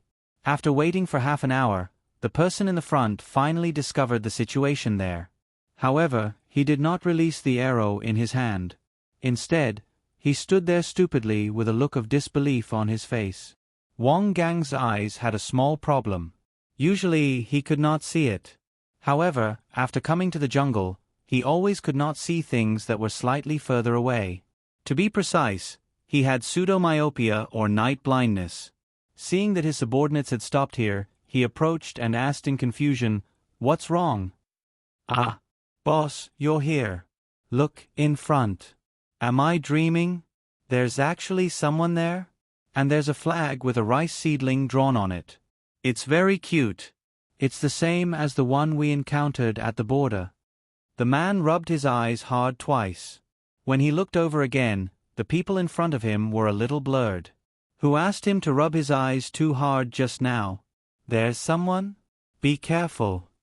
Wang Gang did not hear the man's words. He was so nervous that he only remembered that there were people. He quickly lay down on the ground, wanting to make his target smaller so that he would not be shot to death. After lying down, he suddenly thought of something and ordered, "Archers, go to the tree." As soon as his voice fell, before his subordinates could climb up the tree, a voice came from the surrounding trees. "There's someone in the good position on the tree. Don't go up. How can you be a scout like this? If I were a Tubo, I would have no problem dealing with 10 of you. Go to the front and eat." "Who is it?" Wang Gang rolled twice, turned over, and raised the bough to the tree. "Logistics camp of Ijo," the person in the tree replied with a trace of arrogance. "Then who is in front?" Wang Gang was too nervous. When he heard the words logistics camp, he thought that they were in the territory, so he asked casually. The person in the tree snorted and said, "Nonsense, of course it's the logistics camp. What are you waiting for? Hurry up and eat. Are you confused because of hunger? Put away your weapons. If you accidentally hurt the young master and the young lady, don't think about eating anything." Wang Gang and the other 50 people felt that they were dreaming. Some even pinched the thighs of the people next to them to see if they were dreaming. Wang Gang understood what he said, but he was dumbfounded. In a daze, he walked to the front and finally saw a group of people waiting in front of him. He whispered to the people who saw him, but he didn't know what he said. "You're here. Are you here to bring us food? This dream is so good. I'm not afraid at all. Don't go first. Let me have a good dream. There's a girl here. Not bad. She's small. She can accompany me to sleep. Hee hee, hee hee." With a pa sound, he was slapped in the face. At the same time, he saw the angry expression of the people here. "Who hit me? Ah, who are you?" Wang Gang, who was woken up by the slap, looked at the scene in front of him and shook his head hard. No one answered him. Fortunately, the people in his team were not as mentally weak as him. They were in a daze and said to him excitedly, "Boss, they're here. Boss, it's the logistics camp in Ijo. They're here. King see people from the logistics camp. Boss, that's right. Look at their clothes and flags. Boss, we have something to eat." Wang Gang, who woke up, didn't need others to remind him. Seeing so many people in front of him, the clothes they wore and the flags they held, he knew that they were from the logistics camp. But because he saw them, he was even more confused. How did the logistics camp come here? If the surrounding scenery didn't tell him that this was the territory of Tubo, he would have thought that he was in the territory of the Tang Empire. Zhang Xiaobao stopped the subordinate who was about to slap Wang Gang again and said to him solemnly, "The logistics camp in Ijo is here to receive you by imperial decree." "Ah, it's really the logistics camp? Quick, send the news to the people behind." Wang Gang had forgotten the pain on his face. He screamed and ordered his subordinates. Soon, the news was sent to Tuesday. Looking at the 2 scouts in front of him and hearing what they said, Guatu blinked his eyes that didn't have many eyelashes and repeated in disbelief, "The logistics camp in Ijo is here. They appeared in front of us. Do you believe it?" The 2 shook their heads at the same time. "Then why are you here? Are you kidding me?" Guatu roared. "But we did see people, and that lovely flag," one of the 2 replied timidly, in a small voice.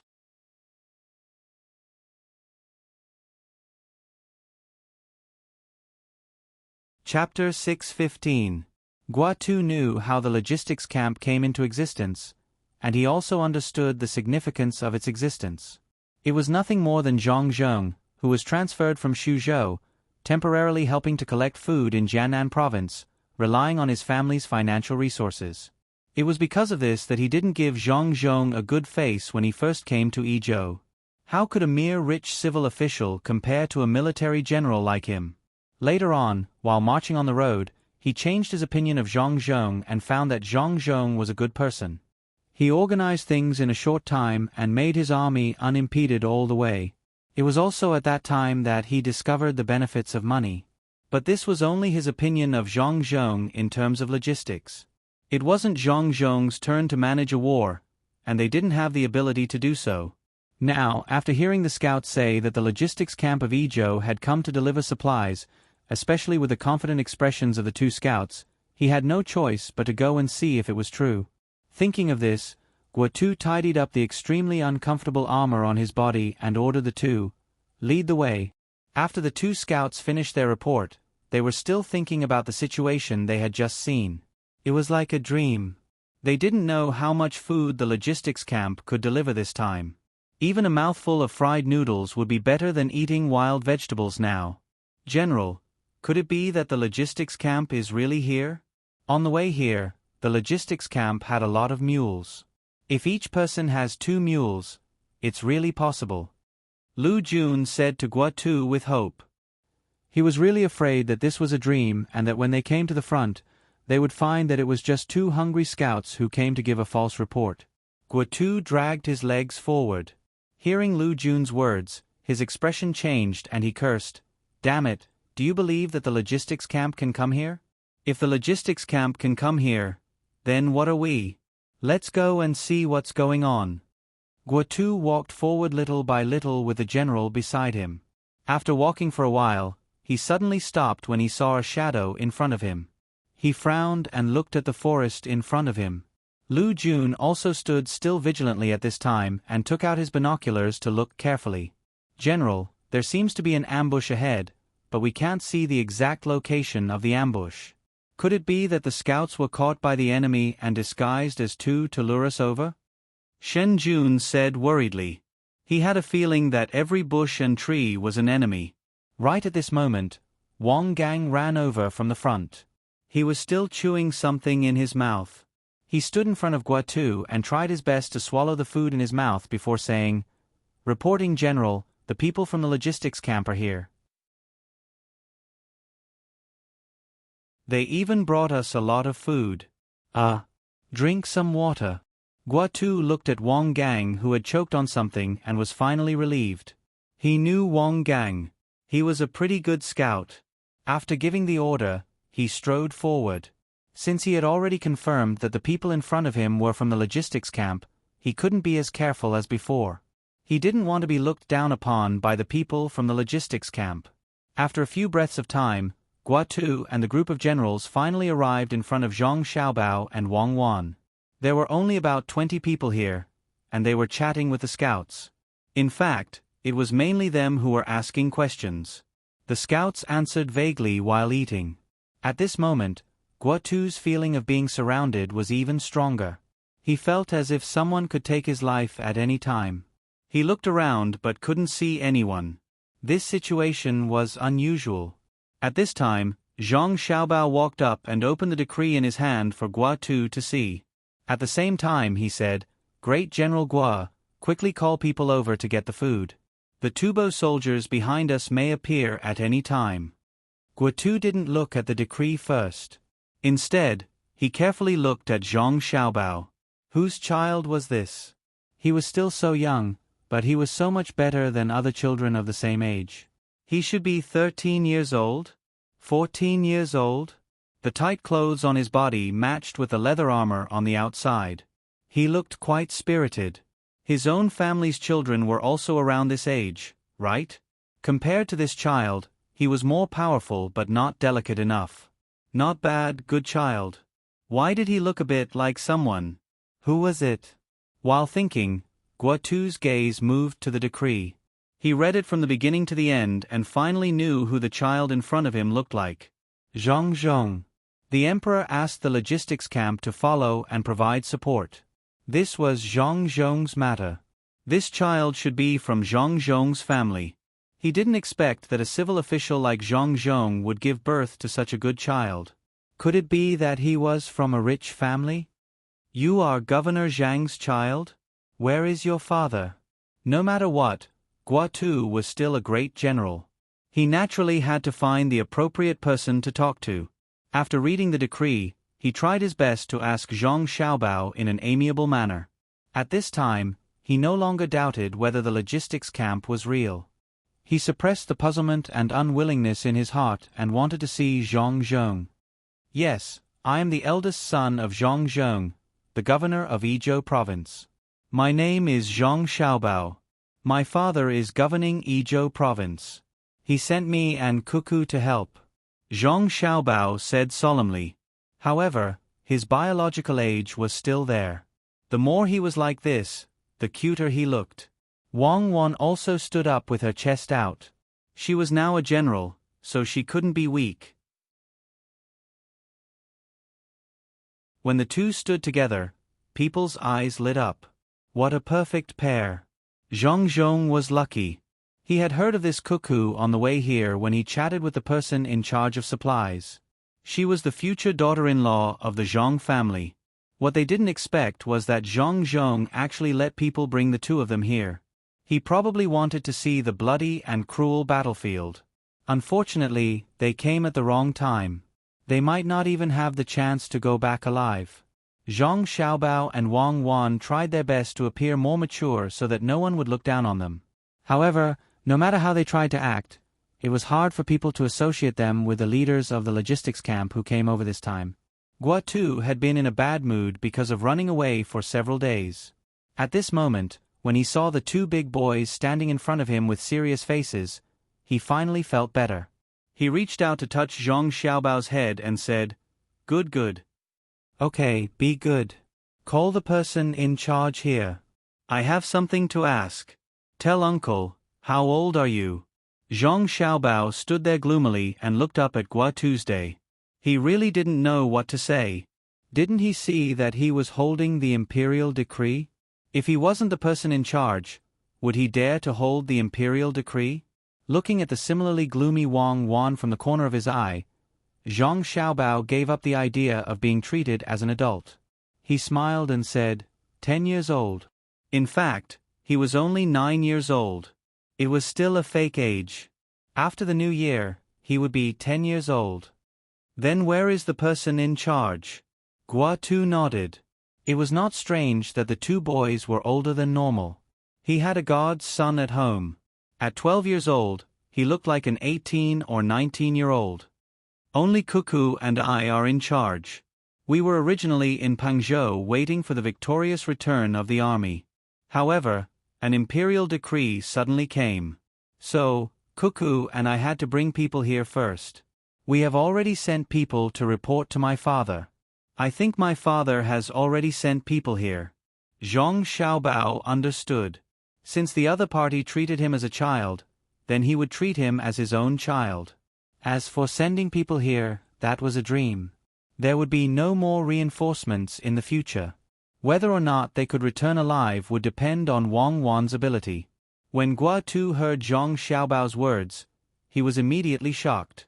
Was Zhang Zhong crazy? He actually directly sent his son and daughter-in-law here. Where did he think this was? Did he come here to hunt for fun? Looking carefully at the dozens of people from the logistics camp, he saw that they all had a look of agreement on their faces. He finally understood that the person in charge here was the two boys in front of him. How was that possible? Just as Guatu was about to ask more questions, the military officer reminded him, "General, shouldn't we let the brothers eat something? Ask while eating." His words woke Guatu up. Indeed, there was no need to ask questions right now. Since the logistics camp people were here, then they should have brought some food. If they could eat a meal, then it was a meal. If they couldn't eat until they were full, then they could fight with the Tubo people. With this thought, Guo said to Zhang Xiaobao, "Xiaobao, this. General Guo, please call me Battalion Commander Zhang for the time being." Zhang Xiaobao wanted to smooth things out in name. He couldn't let people call him Xiaobao left and Xiaobao right. It would be easy for them to take away his military power. Without military power, how could Wang Wan command?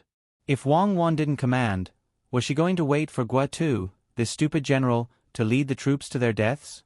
Guo was stunned. He thought about the current situation and the dozens of people with unkind expressions. Finally, he said very awkwardly, "Battalion Commander Zhang, how many people did your logistics camp send over? How much food did you bring?" "General, there's only food, no food. I think you also don't have animals to ride on. This time, there are 258 people going up the mountain, so I brought some salt and hardtack." Zhang Xiaobao didn't have to be serious anymore and just said casually. Anyway, no matter how mature he acted, people wouldn't treat him as a mature person. It was very different from the feeling of commanding the inner courtyard at home. When Guo heard that there were 250 people, he looked at the dozens of people in front of him and then began to look around. Where did the rest of the people go? "Everyone listen up. Remove the alert." Wang Wan's crisp childish voice sounded. As soon as she finished speaking, more than 200 people suddenly appeared around them. Each of them had a crossbow in their hands, which gave Guo and the others a fright. They were so close yet they didn't discover them. If they were enemies, what would happen if the arrows flew past? After taking a closer look at the people who had appeared, everyone finally understood why it was so difficult to discover them. These 200 people were wearing clothes that were dyed green, black, and yellow. There were also circles of grass on their heads. Even their hands and faces that were exposed outside were smeared with traces of stains. Not to mention that they were dozens of steps away. Even if they were squatting on the side of the road, they wouldn't be discovered if they weren't careful. The adjutant at the side was very curious. He pointed at a person and asked Zhang Xiaobao, "This outfit is?" "It's just a disguise. When you're on the mountain, you have to look like something on the mountain. Otherwise, you would have been discovered long ago. Spread out and continue to be on guard at the periphery. Let our brothers have a good rest." Zhang Xiaobao explained and then gave the following orders. The people who just appeared once again disappeared into the forest. No one knew how they ran, but no one could find any trace of them more than 100 steps away. Guo was very conflicted at this time. To be precise, he was very jealous. He didn't pay attention to the two children in front of him, but he couldn't help but think about these 200 people. His subordinates were not at this level, even his personal guards were not at this level. These people were actually from the logistics camp. Looking at how they obeyed orders, it was clear that the two children's words were very effective. They would do whatever they were told. Where did they come from? Could it be that they were Zhang Zhong's private soldiers? If the people from the logistics camp were all so powerful, then wouldn't it be very embarrassing to compare his own people? With conflicted thoughts, Guo ordered people to go to the front to get food. Eating was the most important thing right now. He could slowly understand the rest. Zhang Xiaobao and Wang Wan didn't bring any jerky or fried noodles this time. Everyone in the team was carrying a big backpack, and there were also a lot of things on the horses. The backpack was full of compressed biscuits, fat, vegetable oil, dried vegetables, flour, minced meat, bean powder, and egg yolks. They could be eaten directly in the mouth or cooked under conditions. They were very high in calories. If eaten together with water, the soldiers would be able to survive for half a day. There were more than 200 people on the mountain, and each of them carried 300 pieces. If they ate one piece a day, they could feed more than 70,000 people for a day. Now, with Guo's remaining troops, there was no problem for them to survive for 5 days. Guo had never seen compressed biscuits before, and he didn't know the use of these things. Looking at more than 200 people who only brought so little, he sighed and said, "Did you hide all along the way? Did you lose a lot of things?" "No, we killed along the way. We kept eating the food in the houses of the local people who were killed. This kind of good food is specially reserved for the generals. Zhang Xiaobao took out a piece of biscuit and held it in his hand. Before anyone asked, he said, "This is called compressed biscuit. The calories, no, the amount is very high. If you eat one piece and don't move, you can survive for a day without any problems. Eat one piece and drink water. Remember not to eat too much. Otherwise, your heart will beat faster and your body will heat up. If you eat more than 5 pieces in a meal and drink more water, your stomach will be bloated. Send someone to get it. At the same time, call the injured people here." The logistics camp also prepared some medicine, but not much. Hearing Zhang Xiaobao's words, Guotu's face changed again. When he came, he let the local people go. He didn't expect the logistics camp to be so ruthless. They killed along the way. No wonder they could safely run to the front and wait. What was this? Who was the logistics? Who was the main force? But he also knew that he couldn't blame the logistics camp for doing too well. If he had to blame someone, he could only blame himself. But if they really killed along the way, who gave the order? Judging from the respect of those 200 people to the 2 children, they had to listen to the 2 children. Could it be that they gave the order? No matter what, Guotu couldn't associate the 2 children in front of him with the people who gave the order to kill ordinary Tibetan people. If that was the case, the children in front of him didn't seem to have anything to do with being cute. While observing Zhang Xiaobao and Wang Wan, trying to find the inhuman ruthlessness in their eyes, Guotu took the 2 pieces of compressed biscuit and put one of them into his mouth. A special taste suddenly filled his mouth. The first feeling was that it was oily and sweet. It was as if he would be full without waiting to swallow it. The second feeling was that it was fragrant. The taste of chopped green onions increased his appetite. The taste of ginger could stop him from vomiting. The third feeling was that it was chewy. After holding it in his mouth for a while, the originally hard compressed biscuit became soft. There was also the taste of meat and egg yolk. It was delicious. If he didn't know that it was specially used as military rations for soldiers, he would easily eat it as a snack. It was good stuff. No wonder he didn't want to eat too much. How did the Zhang family think of this? If every soldier carried a big bag of compressed biscuits, why would there be a need for food? They just needed to prepare some emergency fodder for the horses. When they came here, they could find food for the horses at any time. Guotu ate half of the biscuit and wondered if he should impeach the logistics camp. If they had such good stuff, why didn't they take it out earlier? Otherwise, why would the rations be burned? But on second thought, if he really wanted to impeach them, not to mention whether he was worthy of the care they had taken along the way and the support they had provided now, the first person the imperial court would punish would be him. Who said that the logistics camp had to take out compressed biscuits that had never been heard of before? He failed because he was exposed. Who asked him to not kill anyone? Why was the logistics camp fine? General, do you think it's feasible? At this time, Lu Gon couldn't hold it in anymore. He was also hungry. When the troops were fleeing, the generals didn't dare to eat good food alone. Otherwise, the morale of the troops would be ruined. He had eaten wild vegetables for 3 days in a row. The rest of the food was a small piece of meat from an unknown animal at noon yesterday. Now that there was food, it didn't matter whether it was biscuits or compressed biscuits, as long as it could fill his stomach first, it was good stuff.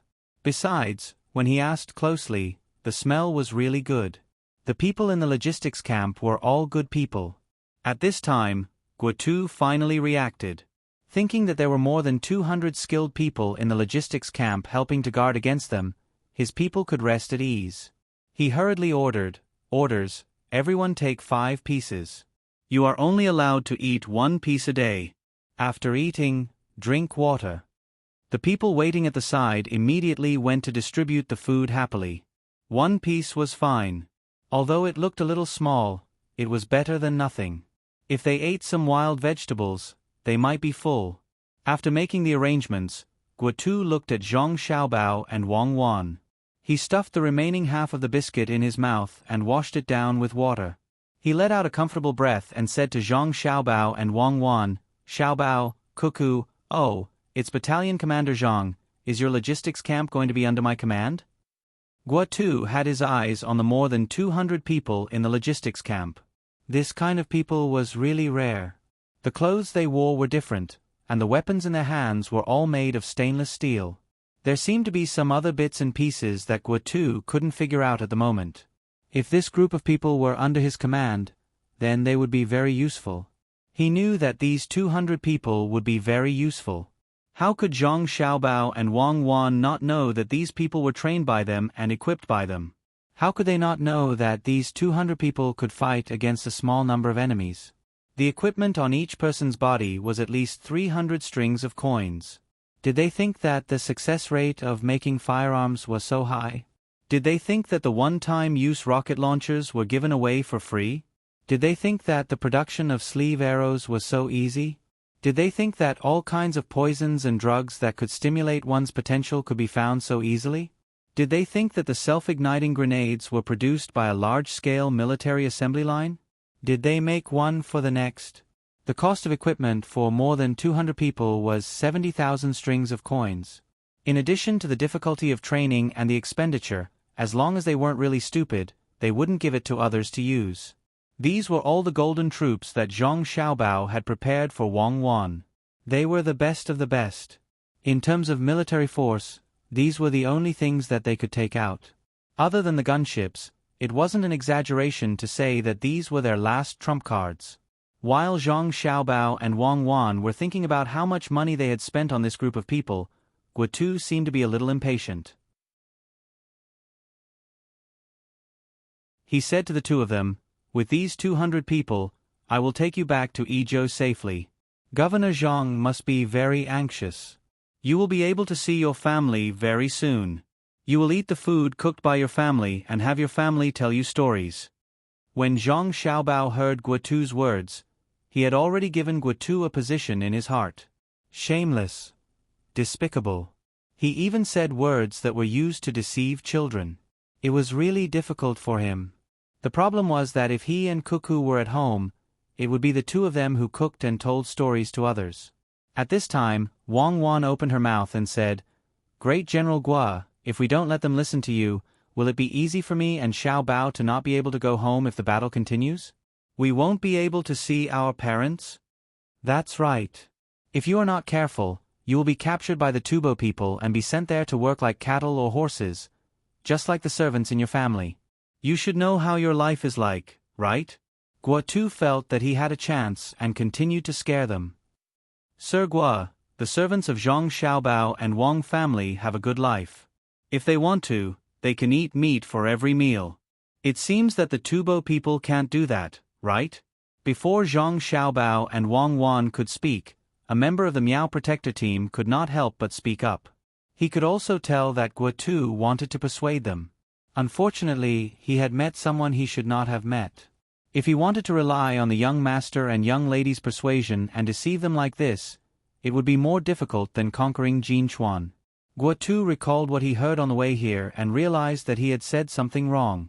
The servants of Zhang Xiaobao and Wang Wan had a better life than other rich people. He couldn't use this to scare Zhang Xiaobao and Wang Wan. Therefore, he changed the topic and immediately said, "Indeed, if you are caught by the Tubo people, you will be very sad. You will be whipped every day and not given food. If the two of you really go there, you won't be able to see your family again." When Guotu said this, he felt that his face was red. If he didn't really want 200 people, he wouldn't say such shameless words. If he really got them, he didn't know how to explain to Zhang Zhong when he returned. How could he lie to other people's children?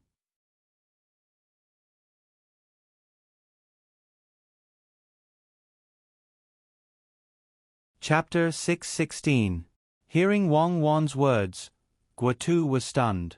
The other officers were also stunned. Guotu started to blame himself. The others looked at Guotu and didn't say anything. Their meaning was obvious. You scare them, continue to scare them. Bring them away after scaring them. Looking at the situation, the other parties still had more supplies to send over. Don't underestimate the fact that there were less than 300 people. As long as they were equipped with horses, even 1,000 Tibetan soldiers would not be able to stop them. Who would send out 10,000 soldiers to stop them under such circumstances?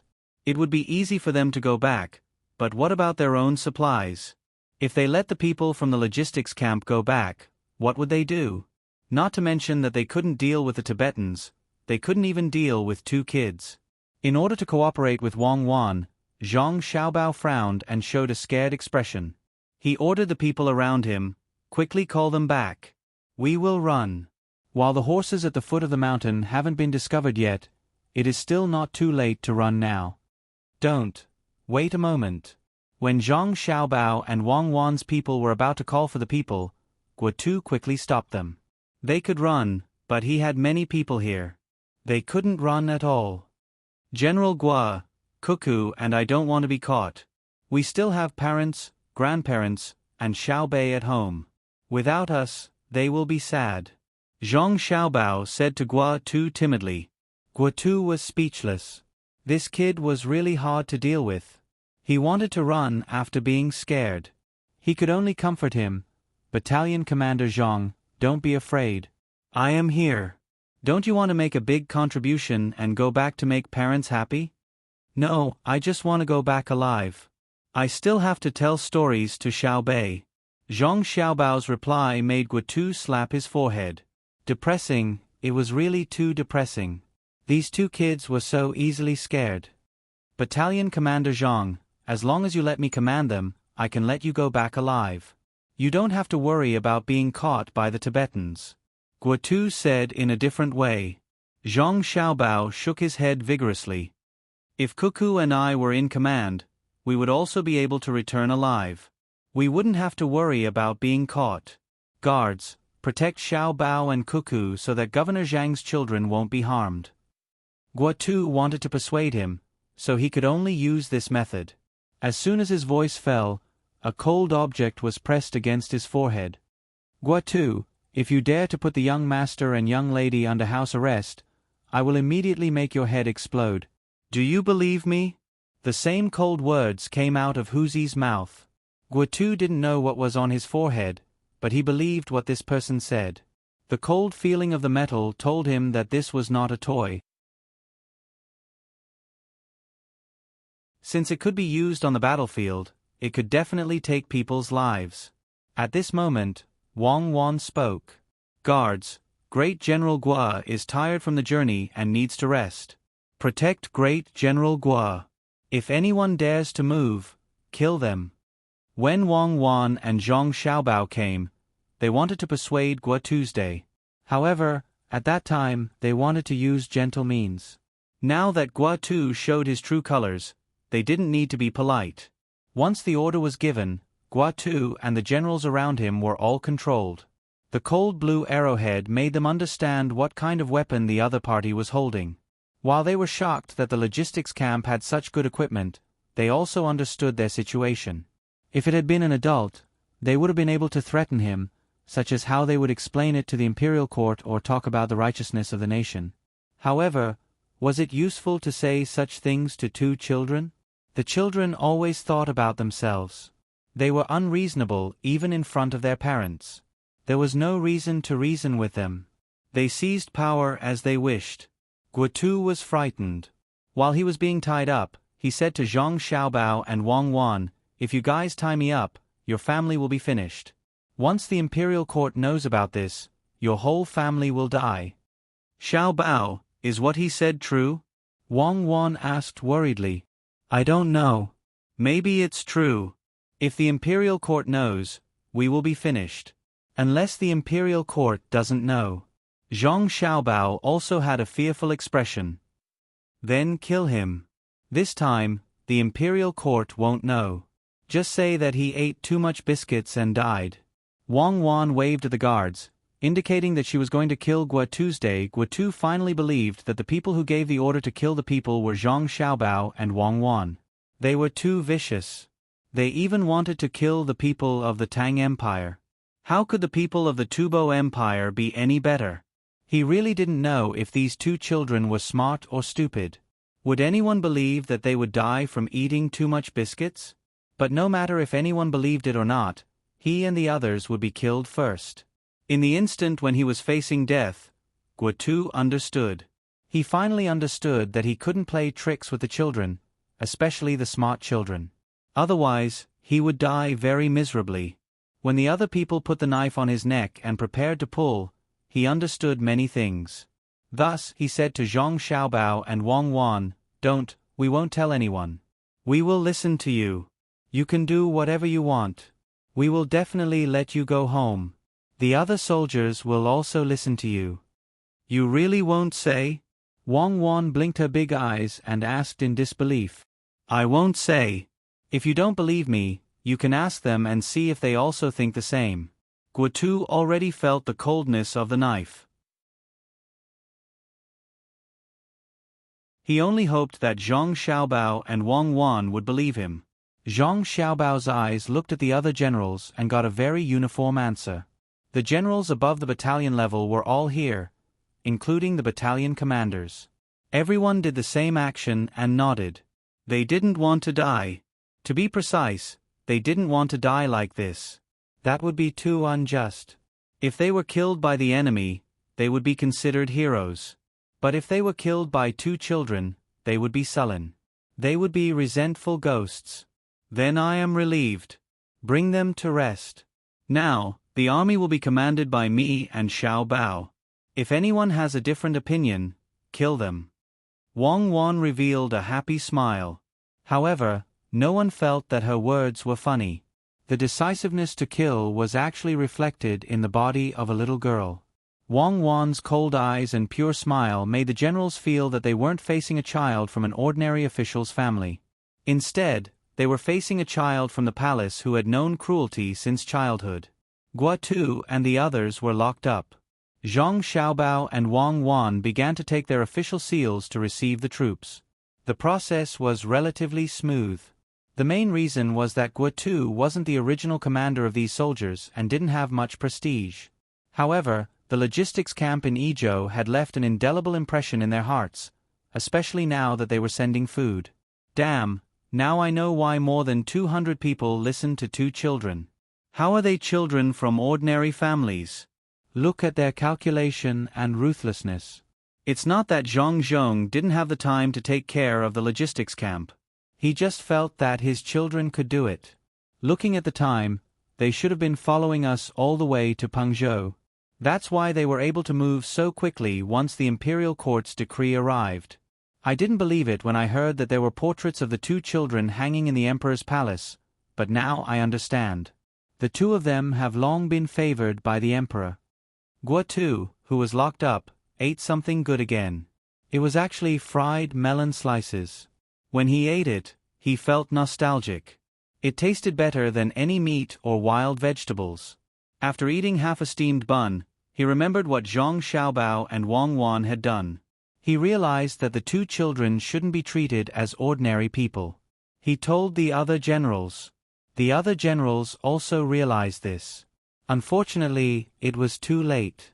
Their power was taken away and they couldn't turn the tables. They could only watch the 2 children do things. Of course, they admired Zhang Zhong more. They didn't know what kind of teaching could make 2 10-year-old children like this. The adjutant who had been giving advice to Guotu said, "From now on, Zhang Zhong's name will be more famous. The logistics camp in Izhou will become a legend of the Tang Empire." To be honest, I don't hate the 2 children now. They are indeed more capable than us. At least under their leadership, the logistics camp found us. But who asked? He didn't finish his sentence, but the meaning was very clear. He was complaining that Guotu shouldn't have tried to seize the military power of others. Otherwise, the result wouldn't have been like this. Guotu didn't refute. He was silent. He finally knew where he was lacking compared to the old general who was good at war. He wasn't decisive enough in killing and couldn't see the situation clearly. He didn't speak, so the others also kept silent. It wasn't until they were all fed a steamed bun and a bowl of soup that a battalion commander, or rather a regiment commander, said in a low voice, "I don't know what the 2 of them want to do after seizing our power. If they want to escape, it won't be easy. If we behave normally, we may be able to figure out their plan. Even if the generals didn't approve of letting Zhang Xiaobao and Wang Wan command the army, they couldn't do anything now. They were under house arrest. They could only hope that the two children wouldn't act rashly and get everyone involved. After half a day, Wang Wan successfully took over a team of 12,000 people. Guatu and the others didn't directly command this group of people before, and the logistics camp took care of them on the way here, but more importantly, Wang Wan used the name of Between the Clouds and the Water to bribe the 12,000 people. That was, if they all died here, Between the Clouds and the Water would give their families enough money and food to let their families live well. If they returned alive, they would also be able to receive a reward from Between the Clouds and the Water outside of the imperial court. In order to prevent the soldiers from not believing them because of their young age, Zhang Xiaobao and Wang Wan sent out people from the seedling protection team to take over the duties of each battalion. This way, others wouldn't know who was in command in the end. They would only think that someone more powerful had come. Xiaobao, I'll give you a mission. That is to take 32 people from the seedling protection team other than the 12 battalion commanders and deputy commanders. Organize your equipment and go find our soldiers who are alone. It's impossible for all 3,000 people to be killed. Especially when they were close to the mountain range, there must have been people who escaped into the mountains. You go and look for them. Find as many as you can. 2 days. Only 2 days. After 2 days, no matter how many people you find, no matter whether you find them or not, you must continue to follow the path I took. I'll wait for you in front. After Wang Wan seized the military power, her first order was given to Zhang Xiaobao. 24 people from the seedling protection team were to be the officers of the remaining 12 battalions. Zhang Xiaobao was to lead 32 people to search for people who might have escaped to the mountains. Zhang Xiaobao nodded and agreed, "Okay, I'll lead them to search here for 2 days. Once 2 days are up, we'll immediately evacuate. If we encounter an unexpected situation, we may evacuate even earlier." After saying this, Zhang Xiaobao ordered the remaining people from the seedling protection team, "Huzi, get into formation and follow me." Zhang Xiaobao led 32 people and left. He wasn't afraid at all. If he really had to command a small-scale battle, he might be unfamiliar with the application of battle tactics. However, with only 32 people, it was suitable for him to lead. If the number of Tibetans searching the mountains was less than 100, he even dared to face them alone. Moreover, he had an 80% chance of keeping those Tibetans who were less than 100 in the mountains forever. Before he went abroad, he had already escaped from the armed police and police dogs time and time again. After he went abroad, he specially looked for various countries' veterans or special forces who wanted to earn pocket money to learn. If there were too many people, he wouldn't be able to control them. If there were fewer people, it would be just right for him to form a team. He had already gotten used to it. The jungle battle experience that generations of people had written down with their lives was not something that the current Tibetans could understand. They were not on the same level as him. After Zhang Xiaobao left, Wang Wan immediately made arrangements. Actually, she was very reluctant to let Zhang Xiaobao lead the team, but she had no other choice. Huzi was a good person, but in terms of flexibility, he was definitely not as good as Zhang Xiaobao. At least Zhang Xiaobao knew how to make a choice. He wouldn't be hot-headed and use his big knife to fight with the enemy's gun formation. Order: everyone tear the clothes under the armor into strips and use them to tie the legs. Battalion 1, 2, 3, and 3 will become the scout battalion and quickly open up the path. Everyone else will gather and advance. Battalion 4, 5, 6, and 7 will be the back of Battalion 7, 8, and 9. Battalion 10 to 12 will be the cooking stoves. There will be enough food for 30,000 people. Wang Wan started to give orders to the people on her side. No one knew what exactly she wanted to do. The officers of the various battalions were all her people, so they immediately followed her orders. Those who opened up the path, those who carried the soldiers on their backs, and those who made the cooking stoves also immediately started to work. This situation was quickly found out by Guatu and the other officers. Although they couldn't issue any orders, the news would still be passed to them and let them know. This was also something that Zhang Xiaobao and Wang Wan had discussed. If they were to constantly be in a situation where they couldn't interact with the outside world, it would be easy for them to develop other thoughts. Thus, the best method was to let them be able to clearly understand the information of the troops. Zhang Xiaobao and Wang Wan didn't think that they would be able to guess the final goal of Wang Wan's troop deployment. Not to mention them, even Zhang Xiaobao wouldn't be able to guess it if Wang Wan didn't say it out loud. Just like what Zhang Xiaobao had always done in the past, those who weren't professionals wouldn't be able to understand the depth of the situation. Zhang Xiaobao's original arrangements were dazzling to the eyes. Even Old Man Pai, Old Man Yao, and the others couldn't guess the final goal. And now, what Wang Wan was doing was the same. Every step had a deep meaning, strategic, and tactical. It made people's heads hurt just by looking at it. Now, Guotu and the others had a headache. They knew the way to move the troops, but no matter what, they couldn't figure out why it was like this. Guotu thought about the contents of the military books that he had learned in the past and said, "I understand. They are confusing the enemy and making them think that we still have a lot of people. It's not just 12,000 people, but at least 30,000 people. Then, dealing with 30,000 people is different from dealing with 12,000 people. The reason why they made a fake camp is to make the Tubo think that we still have a lot of provisions.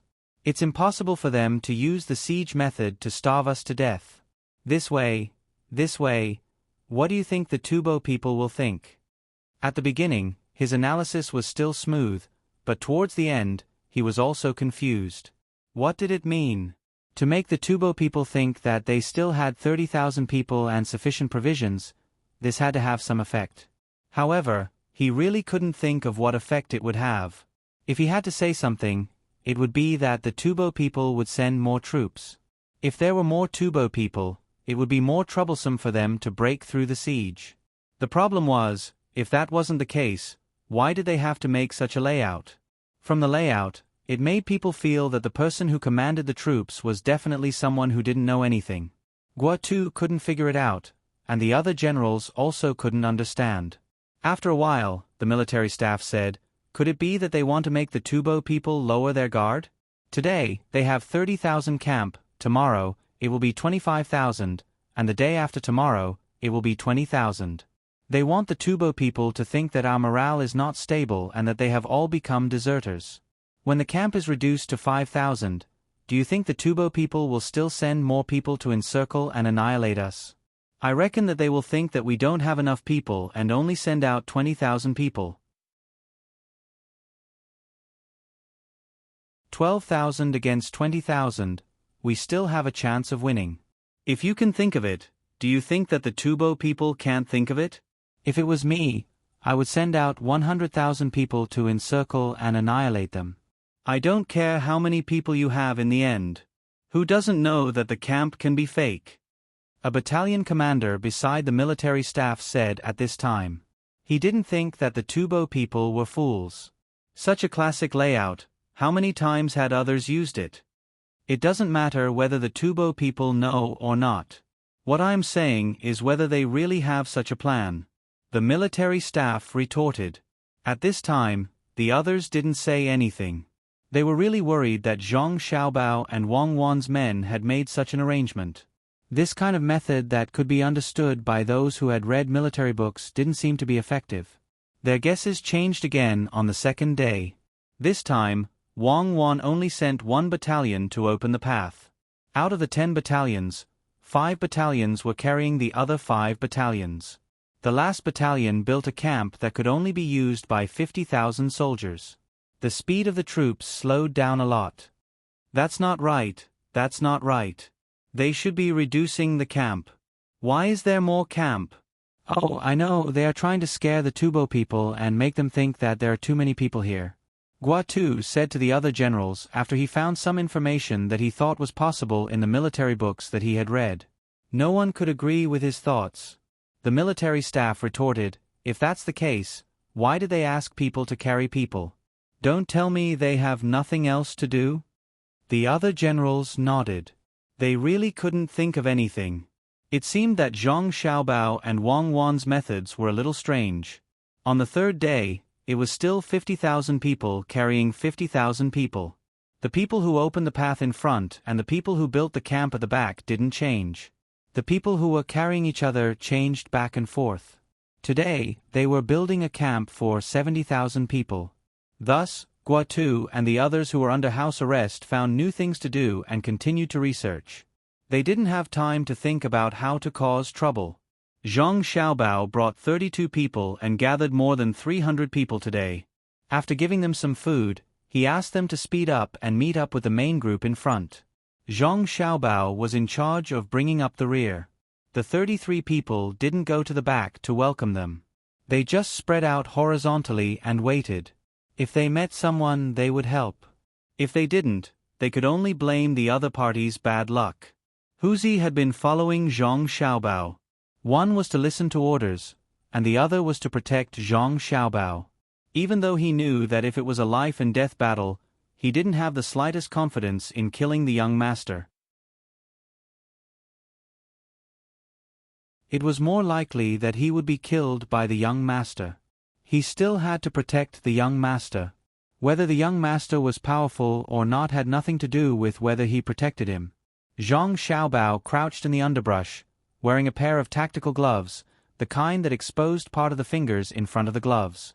After killing an inch-long bug that was about to crawl up his neck, he didn't even look at what kind of bug it was. He said to Huzi, "There's still 2 hours left. Once the time is up, retreat." "Understood, young master. Can you make arrangements for the young lady?" Huzi agreed, but he was very worried. In the past, he had always listened to the young master's orders. He felt that the young master was more powerful than the young lady. He didn't know why the young master gave the command to the young lady on the battlefield, and he seemed to trust her very much.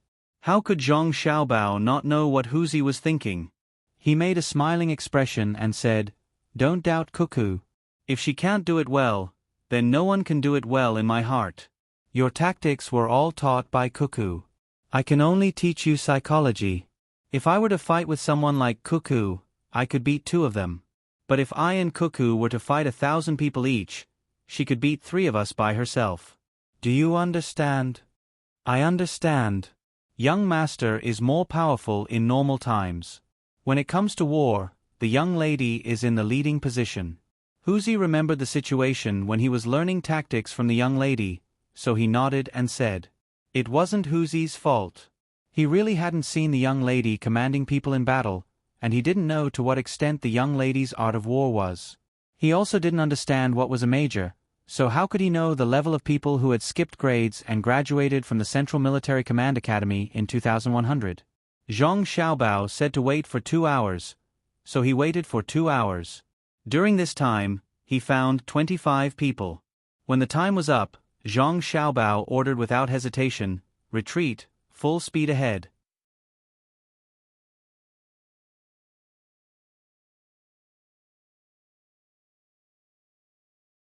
Chapter 617.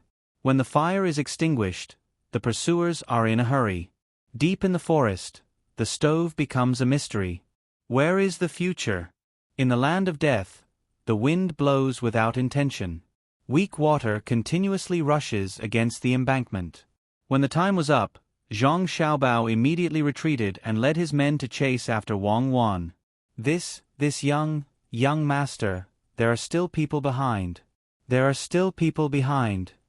In the end, one of the 25 people caught by Zhang Xiaobao panted heavily as he chased after Zhang Xiaobao. He wanted this kid who could command others to wait a little longer.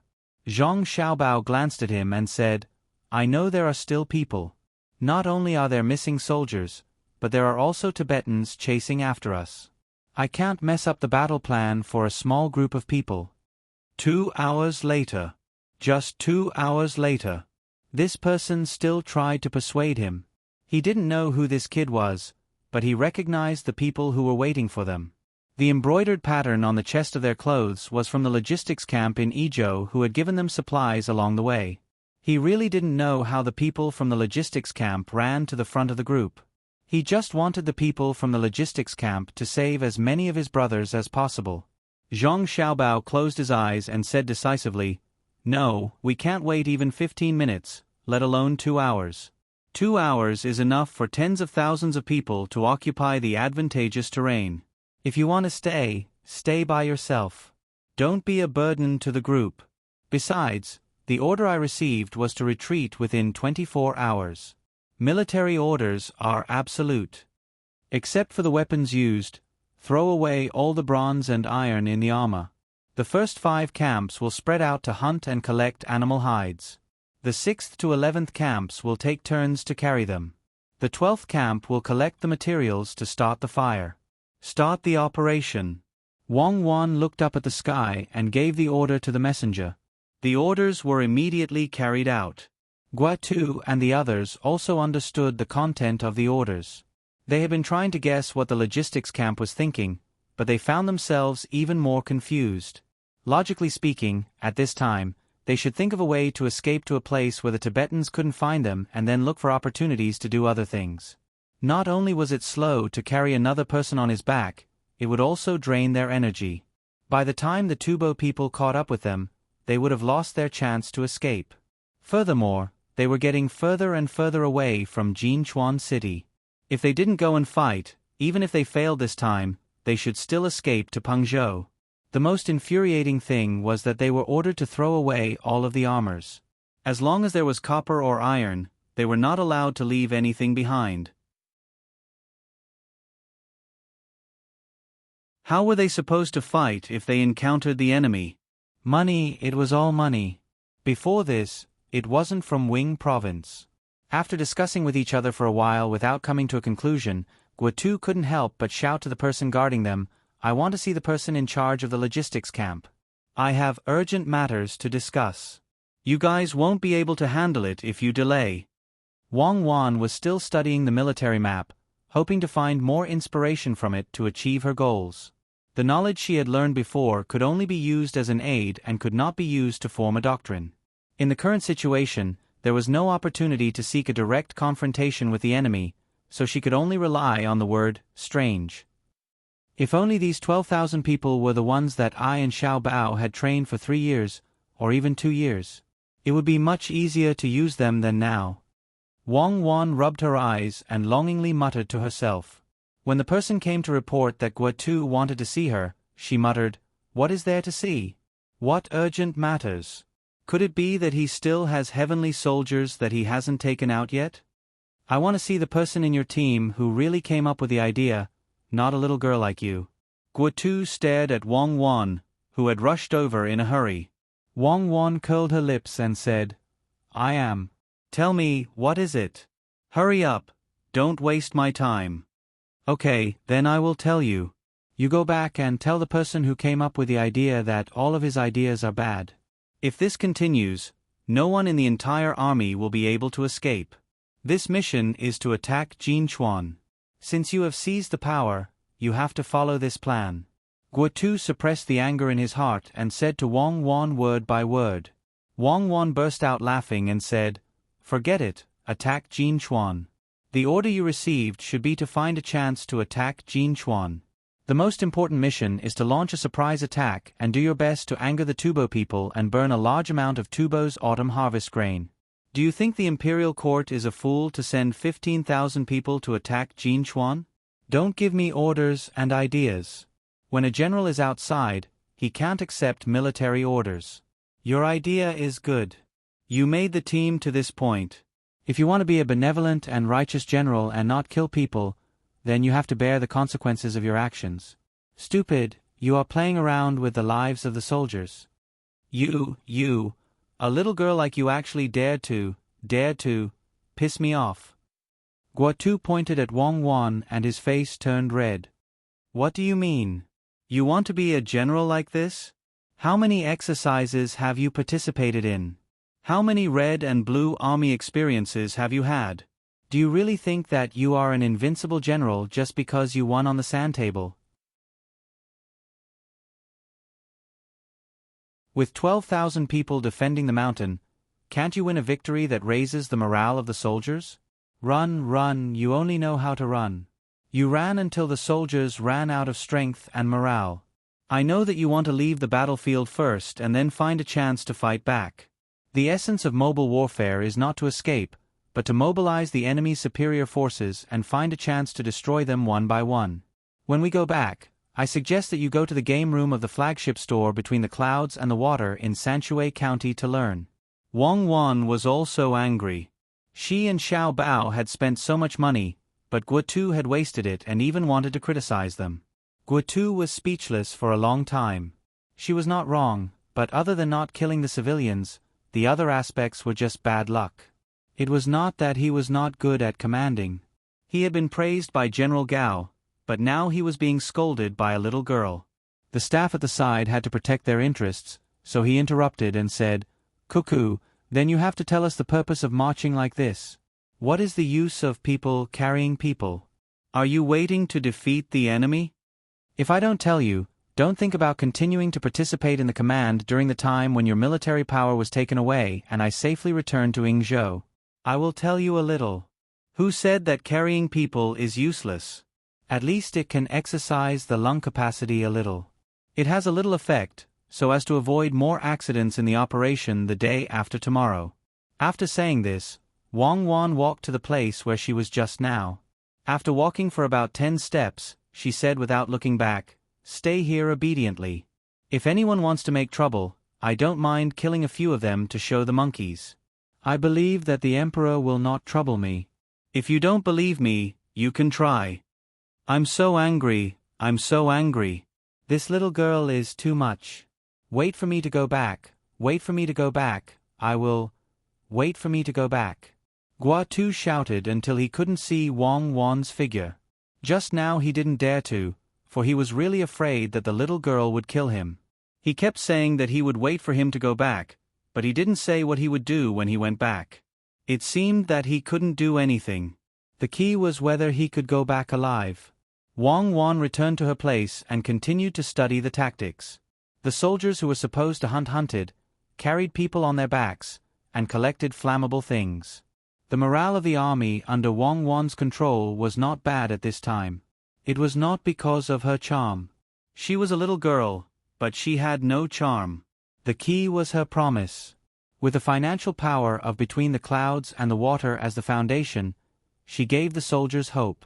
One day later, the operation of carrying people on their backs stopped. They collected a lot of beasts' fur. Regardless of whether it had been needed or not, it still smelled of blood. She asked people to sew simple coats and leather bags with the intestines of the beasts using simple needles made of branches. Because the speed of the march was affected by carrying people back and forth, Zhang Xiaobao caught up with them in the evening. Wang Wan ordered everyone to rest. After eating wild vegetables and animal meat, she only asked everyone to leave a piece of compressed biscuit. Except for the people who were on guard, everyone went to sleep. After a long journey, the 2 pigeons finally flew back to their home in the capital from Yizhou. They were taken from their claws. After eating something hurriedly, they cooed and went to rest. Gao Lishe, who was the chamberlain, hurried to Xingqing Palace with the things sent by the person who received the letter. At this time, Li Longji was enjoying the singing and dancing of the concubines while working. He had not decided which woman to accompany him tonight. The women were also trying their best to show off, hoping to be favored tonight.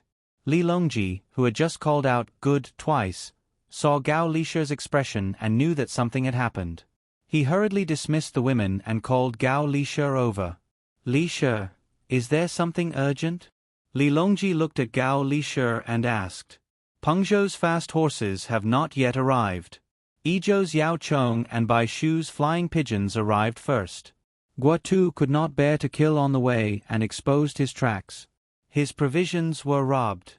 He was defeated and retreated to Dachuan." Gao Lishe said to Li Longji, "Defeated? Did Pengzhou have provisions to escort?" Li Longji did not expect Guotu to be defeated before even reaching his destination.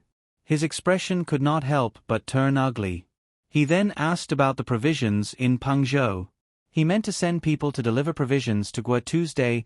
Pengzhou has sufficient provisions, but no one dares to send troops privately.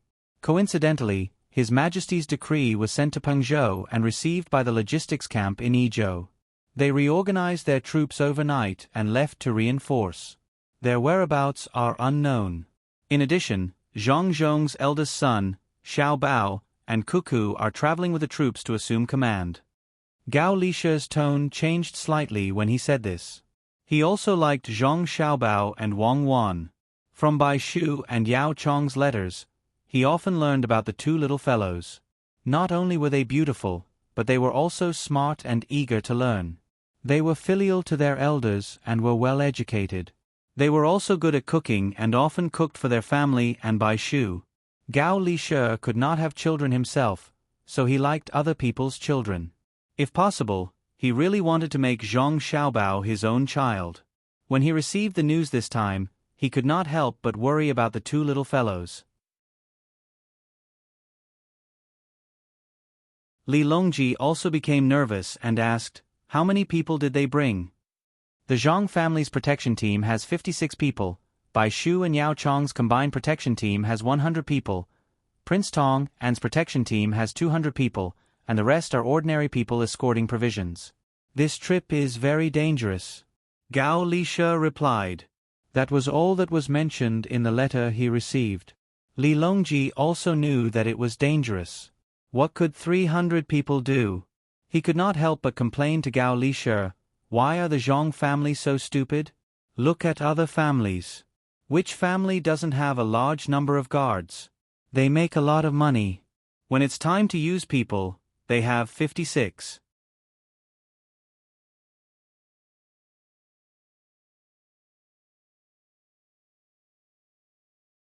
Chapter 6:18.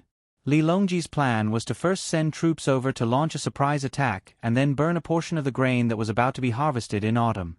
Tubo requested peace every year and attacked the borders every year. When they requested peace, they actually used the attitude of a victorious country. Naturally, they wouldn't allow Great Tang to give them anything. Taking advantage of the fact that the Zhang family was able to popularize the seeds in Great Tang and had the method of hatching chicks and thermometers, they would be able to produce a lot of grain next year. This autumn, when Tubo retaliated and attacked, Great Tang would have finished harvesting the grain in many places. They wouldn't have to worry about not having enough grain to fight a war. Using the method of fighting a big war to make the people of Great Tang work hard to support the borders. The method of support was to learn how to plant seeds and use war to stimulate that thing called domestic demand and promote the development of productivity. Li Longji learned this from Bai Go's letter. He felt that, if it was successful, it could also be used to train the soldiers. After 2 years, when Great Tang had more grain, poultry, and livestock, they could use it to expand their territory. However, he didn't expect that the usually smart and capable Guotu would make such an idiotic mistake. Yes, he was an idiot. If he made a mistake, he should just die there. He even implicated Xiao Bao and Cuckoo. Xiao Bao and Cuckoo were the personal disciples of the two experts of the Zhang family who didn't show themselves. It was said that the two little fellows were able to pass the imperial examination. How capable were they? If the experts weren't willing to show themselves, then so be it. Wouldn't it be fine if the two little fellows learned their skills? The two little fellows couldn't possibly hide and not show themselves, right? Regardless of whether it was for their own use or for their children or grandchildren, it would be fine. Now that the two little fellows had come out of seclusion and brought more than 300 people who could fight, would they be able to come back alive? If they were really unlucky, where could they find 2 such people? Who knew how long the experts of the Zhang family could live? More importantly, the 4 children of the Zhang family were indeed stronger than ordinary people, but they were far inferior to Xiao Bao and Cuckoo. The more Li Longji thought about it, the more fearful and angry he became. He had even told the Zhang family to visit Xiao Bao and Cuckoo when they returned to the capital after finishing their business in Yizhou. Now that their lives were at stake, if it was possible, he really wanted to bite Guotu to death. Let the 2 children bear the consequences of their own actions. Of course, Li Longji didn't want to talk about it, nor did he want to think about the fact that he had sent out a decree to give Zhang Zhong credit. He could only hope that Xiao Bao and Cuckoo, the 2 future talents, would return safely. When the time came, he would immediately send out a decree to ask Zhang Zhong to take good care of the two children and not let them run around. If something happened, would Zhang Zhong be able to take responsibility? Xiao Bao and Cuckoo weren't his own children. How could he wait for them to grow up and do more things like experts? Li Shi, go and call Song Jing, Zhang Shuo, Zhang Jiuling, and the others who can discuss this matter. Let's see if there's anything we can do. Li Longji wasn't in the mood to let the concubines dance to liven things up. He had Gao Lisha call for people to discuss this matter. Gao Lisha hurriedly left. He was worried about Xiao Bao and Cuckoo. He was also preparing to find an opportunity to recognize a godson, or daughter-in-law. In any case, he just wanted to recognize a relative. He also wanted to take some time to enjoy the two children's cooking and take them for a stroll in the imperial gardens. Guotu didn't know that he had already been hated by someone, and it was a very powerful person. He continued to analyze what the logistics camp wanted to do with the general who was also under house arrest. This is too much. This is too much. They arrested us and didn't even tell us their purpose. Everyone, think about it. If we really escape, we won't be able to answer correctly if someone asks. Also, is this food for humans? Guotu complained as he ate the wild vegetable soup that didn't have any meat. If he didn't make such a big mistake this time and put the army in danger, he might continue to praise the logistics camp. However, it seemed that his psychological quality was not high enough. After encountering a setback, not only did he become absent-minded, but he also tried to push the blame from himself to others. The bad side of human nature was undoubtedly revealed, especially when he was under house arrest and did not know the purpose of the logistics camp. In fact, he really wanted to participate. Even if he could say a few words occasionally, it would be good to remind them. However, they didn't give him the chance at all. Facing the fear of the unknown, he finally exploded. The other generals didn't say anything and didn't complain about the food. In the current situation, it was very good to have stuttering food. Usually, when fighting for power, it was not as simple as house arrest. It was very normal to kill a few people. Even if they killed all of them, they could find an excuse. With the help of the former Prime Minister and the former Minister of Revenue, they couldn't do anything to the two kids. Seeing that his words didn't get the support of the others, Guotu hurriedly ate the wild vegetable and stared back and forth at the generals. Lu Jun finally couldn't stand being stared at like this. He sighed and said, "General, I think it's really possible to successfully escape back. Since the people who followed us couldn't understand, how could the Tubo people guess the intentions of the army? It looks like they are going to make a big move." As if to support Lu Jun's words, early the next morning, Wang Wan's new order was passed down. 10 battalions were to be close to the mountain. All the food that they collected was to be given to the 10 battalions. The remaining 2 battalions and the few hundred people who came back later were to continue forward. After 3 days, they would descend the mountain and be met by people there. Along the way, they were to reduce the number of stoves. Every 3 hours, they would burn the stoves. From 70,000 to 60,000, then to 50,000. After 2 days, the number of stoves would be back to 2,000. When they reached the front and descend the mountain, they would listen to the instructions of the people there. Another point was that when the 10 battalions continued to ascend the mountain, they would use flammable objects to create a thick smoke to obstruct the Tubo people's pursuit and erase their traces. After the order was passed down, Wang Wan and Zhang Xiaobao led the 10 battalions and set off. Guotu and the others continued to lead the 10 battalions. Otherwise, if the 2 battalions were to be handed over, it would be easy for them to take back their authority. You all don't want to live anymore. Do you know how cold it is on the mountain? All of the food added up is only enough for 2 days. You all killed 10,000 people just like that. I want to see the person in charge. I want to see the person. When Guotu was being watched climbing up the mountain, he knew that they were preparing to ascend the mountain. He kept shouting and shouting. According to what he had learned, he had already come to a conclusion about the future of the group. The face of the bodyguard who was watching them darkened. He kicked Guotu from behind and said, "Behave yourself. What are you shouting for? If you shout again, I will chop you up. Let's see how many people are willing to offend Royal Prince Tang and for a failed general. Royal Prince Tong En? Royal Prince Li? What does he have to do with you? Guotu asked in surprise. He didn't dare to call Li Sun by his name. I am the personal bodyguard of His Royal Highness. His Royal Highness is a guest in Yizhou and calls young Master Xiao Bao his younger brother. What do you think it is related to him? Li Sun's bodyguard replied in dissatisfaction. Guotu didn't say anything, and so did the other officers. Only now did they realize how big of a backer the two kids had. They were all killed, but when they went back, they could just find an excuse, and no one would cry out for them. After a long while, Guotu whispered to the bodyguard, Xiao Bao and the others are wrong. Aren't you afraid that? Can they be more wrong than you? Shut up. The guards did not show him any respect at all. They knew the little young master and the little lady's abilities very well. They had seen it when they were in Luzhou.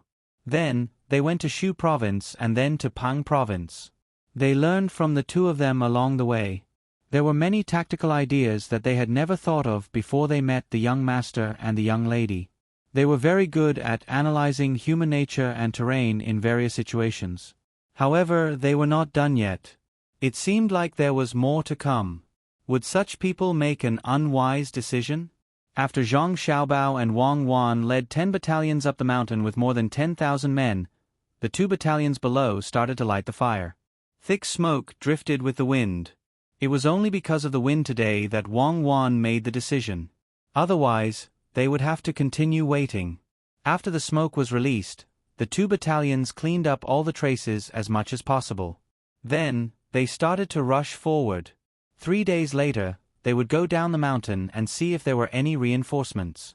The Tubo people were almost catching up, but they had to slow down. Their generals were also afraid of falling into an ambush. First, they observed the campsites.